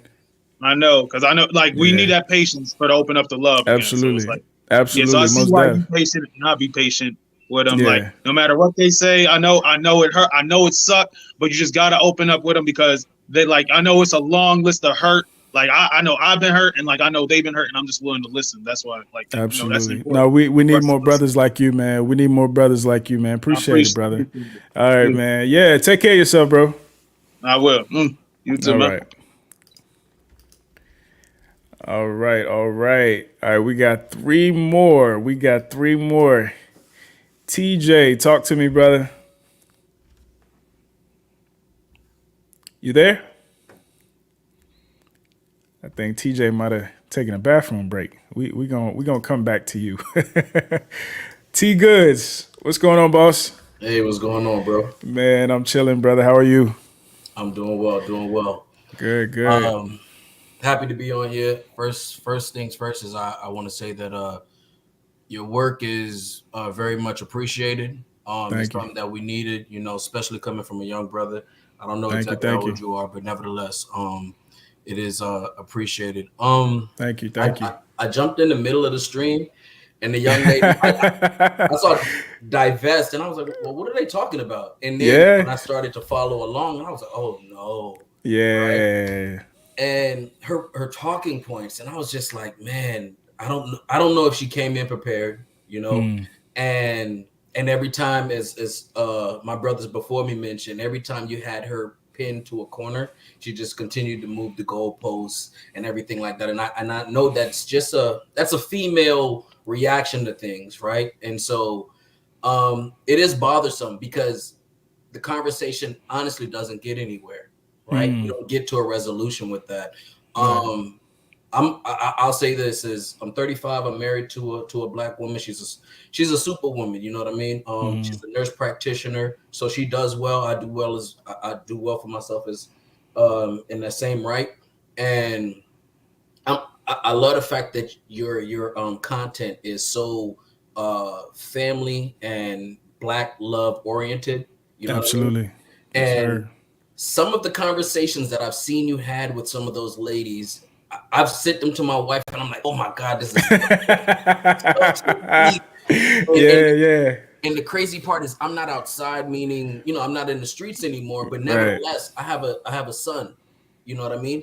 And then I have a daughter. So I'm on both sides of it because I want my daughter to be, I'll say this, men marry the kind of woman that they want their daughters to be. Yeah, right? I got a daughter too. Yeah, I understand. Right? I understand. So that's who you marry, and women think, and even with the pop culture, you get the Cardi B's and the Megan Thee Stallions and whatever they go through, they think that that's what we like, or no, that's a toy for a moment. It's not what we try to invest in. It's not what we want to protect. And I hear this whole protection, this whole notion of protect Black women. I honestly feel, and listen, I'll say this, is that I'll go to the Will and Jada thing. Go ahead. Go ahead. They keep saying, oh, men need to protect Black women. I would say, yes, we do need to protect Black women. Sometimes we need to protect them from themselves and their actions, their thought processes, and the fact that, as you mentioned so many times, eloquently, I would say, is that you always put a point on the fact that they're looking for grace. They expect grace. And if we don't give it, then it's a problem. And I say, hey, listen, we need it as well. I'll say that my family, we're in a good position, right? And I haven't always been like that. But it also took patience on my wife's side to kind of work through that, whether we're dating or whatever the case may be. And I just say, hey, let's build together. Let's work together. You know, and the statistics will show that, you know, Kevin Samuels, I'm a big fan of his, and he shows, or not him himself, but the research shows that, hey, women leave because they may be unhappy or whatever the case may be. For trivial reasons. Yeah, for trivial reasons. And I know in the Middle East, they have to, it's very difficult for a woman to leave a marriage. And a man, or from what I've been told, they say a man has to only say, I divorce you, I divorce you, I divorce you, and they can officially get a divorce. And a woman has to go through the ropes because they understand that women and their emotions. Hold on 1 second. Judas, I'm gonna have to kick you out, man. Edmund is the last one. I'm gonna have you back next stream. I promise. When I see your name pop up, I'm gonna pull you up. Appreciate you, brother. But you know what? I'm gonna get off because I know it's still people waiting. But I know you've been working, brother. Yeah. I never seen a 4-hour stream. Maybe this is my first one too. and listen, I'll be back. You say every Friday? I'm gonna do it every Friday. You have my word. Friday. I'm gonna get my little brother on it. I want him to get married as well. So and he's a good guy. So you know, listen. Appreciate you, keep brother. doing the work, brother. Thank you so much. I appreciate it. For sure. Salute. Take care of yourself. Yes, sir. Yes. All right, all right. We're gonna try TJ one more time. We're gonna try you one more time. Yeah, can you hear me? Yes, sir. What's going on, Okay, brother? thank you. All right. No, I had an issue. I had to switch the audio. I'm on PC, so It's all good, man. It's all good. We're not gonna talk no shit. yeah, appreciate it. I just wanted to say I salute you. You know, remaining Appreciate in it. holding frame. I think a lot of the points that she was making, it was just like a lot of talking points that she probably didn't have any actual logic behind. Right. And you constantly asked for statistics. She couldn't provide any, and I thought that's actually very dangerous. Because you're just saying statistics based on your feelings, and I can't substantiate that. Yeah. There's no empirical data for that. Right. So I think that's very dangerous to, you know, give that information to other people and then accept it as if it's the truth. Right. I appreciate you. You know, you try. You know, I know you who's trying your hardest to kind of keep her on track. Yeah. Yeah, that's why, you know, in the comments, people, you know, saying you need a moderator for these type of, you know, back and forth, because if someone derails the conversation, you kind of lose the point of where you're trying to take this and what solutions you want to provide to the community, because ultimately you want to provide solutions so that we can fix this and move forward and then progress to be something more positive. Hold on one second. Mumai, I'm gonna have to have you back next time, sir. Edmund is the last one. I appreciate you coming up, but next week we'll do this on Friday. So hop on Friday next week, and I'll have you on. Appreciate you, though. All right, go ahead and finish your point. I'm sorry. Right. No, I was just saying, I'm glad that you were able to keep things on track. And I love gotcha moments. And anytime you hear a woman laugh, that's when you know you got her cornered and she doesn't have anything to say. So I appreciate, you know, acknowledging that too. So that was, you know, that's all I have to say. I appreciate it. Thank you. Thank you. I appreciate it, man. And I think, you know, I appreciate y'all for really understanding the work that I'm trying to do, because ultimately it's not even about us agreeing. It's about us learning how to have conversations in the right way. So for me to start off with the person as far right as this or far left as this could go, I think is a good jump off point. But I'm really excited. I'm really excited when I have some women on here to kick some more game to us about, you know, the female psychology and how they think and why they do things the way they do. So y'all stay tuned, man. This is only gonna get better and better. I promise. Yes, indeed. So that's all I had to say. Thank you. Appreciate it, TJ. I think you had about like 6,000. So I've been around since then. So continue. Appreciate it, man. Right, man. We're only going up from here, man. Exactly. Thank you so much, TJ. All right, man. All right. Last but not least, Mr. Edmund, how you doing, brother? Peace, peace. Can you hear me, man? Yes, sir. I can hear you good. First and foremost, thanks for having me on your platform. Absolutely. Thank you. I was just scrolling and I saw the the title. It was good, bro. Yeah, appreciate it. I always try to make something that I would click on, so I was like, I would click on that, so I made it. Yeah, because I mean, it's gonna be hot and heavy for the next at least another week. People. Still discoveries coming out. There's still stuff coming out. So, but no, let me say, man, thanks for having me on your platform. Appreciate it. Thank you. It seems like you got a massive following. To do 4 hours of anything, it's hard to do. So, brother. So I didn't see. I guess you had a young lady on. It sounded like she was dealing with some feminism, from what I can hear. This is past feminism. This is a whole movement where they're telling black women to expand their options, but essentially get you a white man. That's the movement. Wow. How about get you a human being that respects and loves you, regardless of what he is?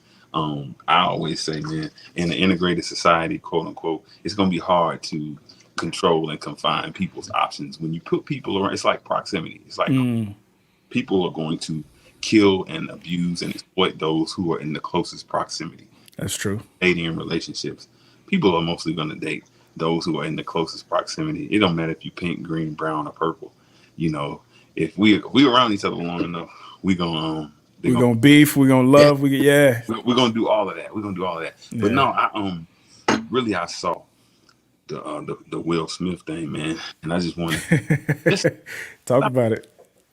So, man, I think you addressed it on how it's related to to white supremacy.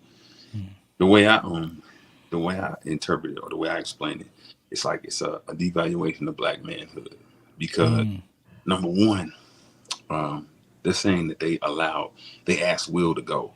I don't really believe that because watch this, brother. If Chris Rock had swung back, they would have cut the feed. They would have hit the stage. It would have been a huge, huge debacle. And they would have forced the issue. Like, bruh, you gotta go. You gotta get out of here. But the fact that he was able to slap this man, then make those poisonous, venomous statements, and then stay and accept his award, that shows that this is just a standard issue. It's just another black man getting smacked. They're violent. This is what we expect. This is what we've seen.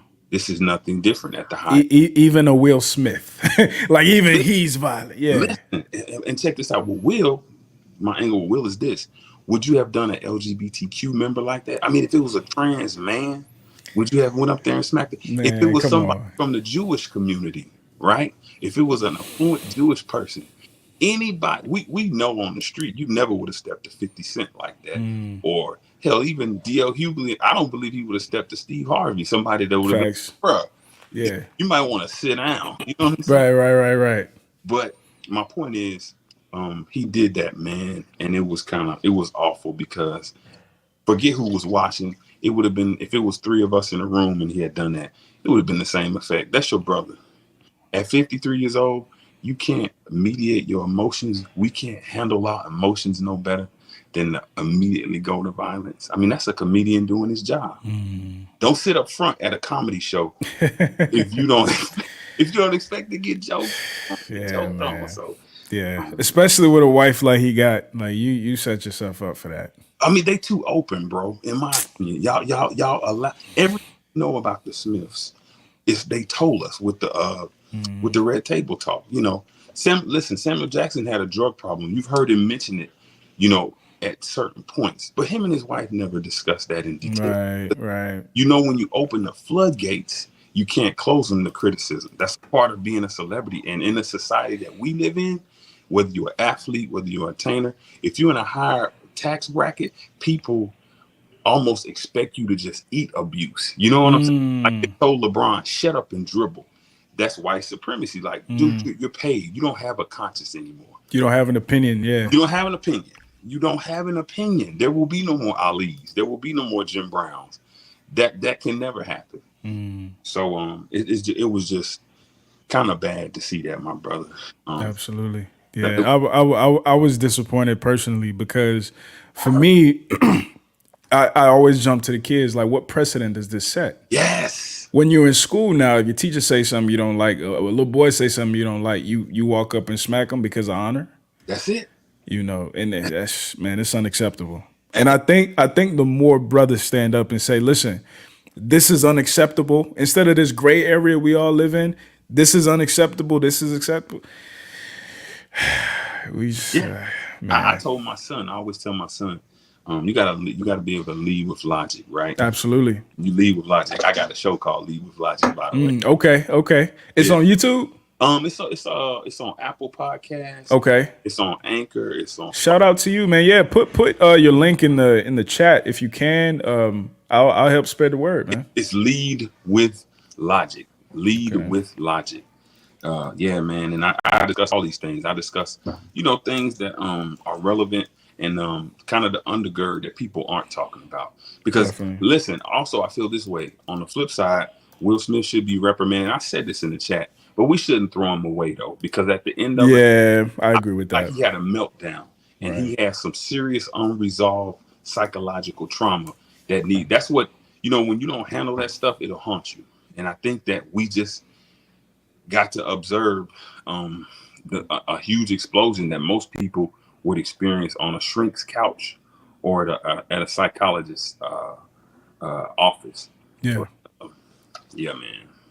Hey, I want to say I appreciate you, brother. Thank you so much. If I see your name pop up any other Friday, I'm going to pull you to the front of the line. Hey, I'm going to support you, black man. Appreciate it, brother, man. Thank you. Positive energy, peace and love, bro. Thank you. I'll be back. Yes, sir. Absolutely. Take care of yourself, brother. Yes, sir. All right. I want to thank each and every one of you guys. All the love, all the support. is really necessary for me to maintain this patience. At this point, I feel indebted to each of you guys, and I'm going to keep putting out good content with the mission of ultimately reconciling the black man and the black woman. So new video dropping Tuesday, another one Thursday, obviously. We might start the Black Men Talk series on Wednesday. It will be on Wednesdays.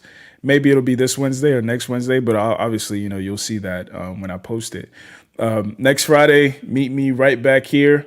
We might start at 7 o'clock because 6 o'clock was close. I just got off work and I was trying to, get everything set up. But I appreciate y'all. Be safe. Take care of yourself. Eat good. Take care of your mental health. Stay away from crazy women. And I will see y'all next week. Peace.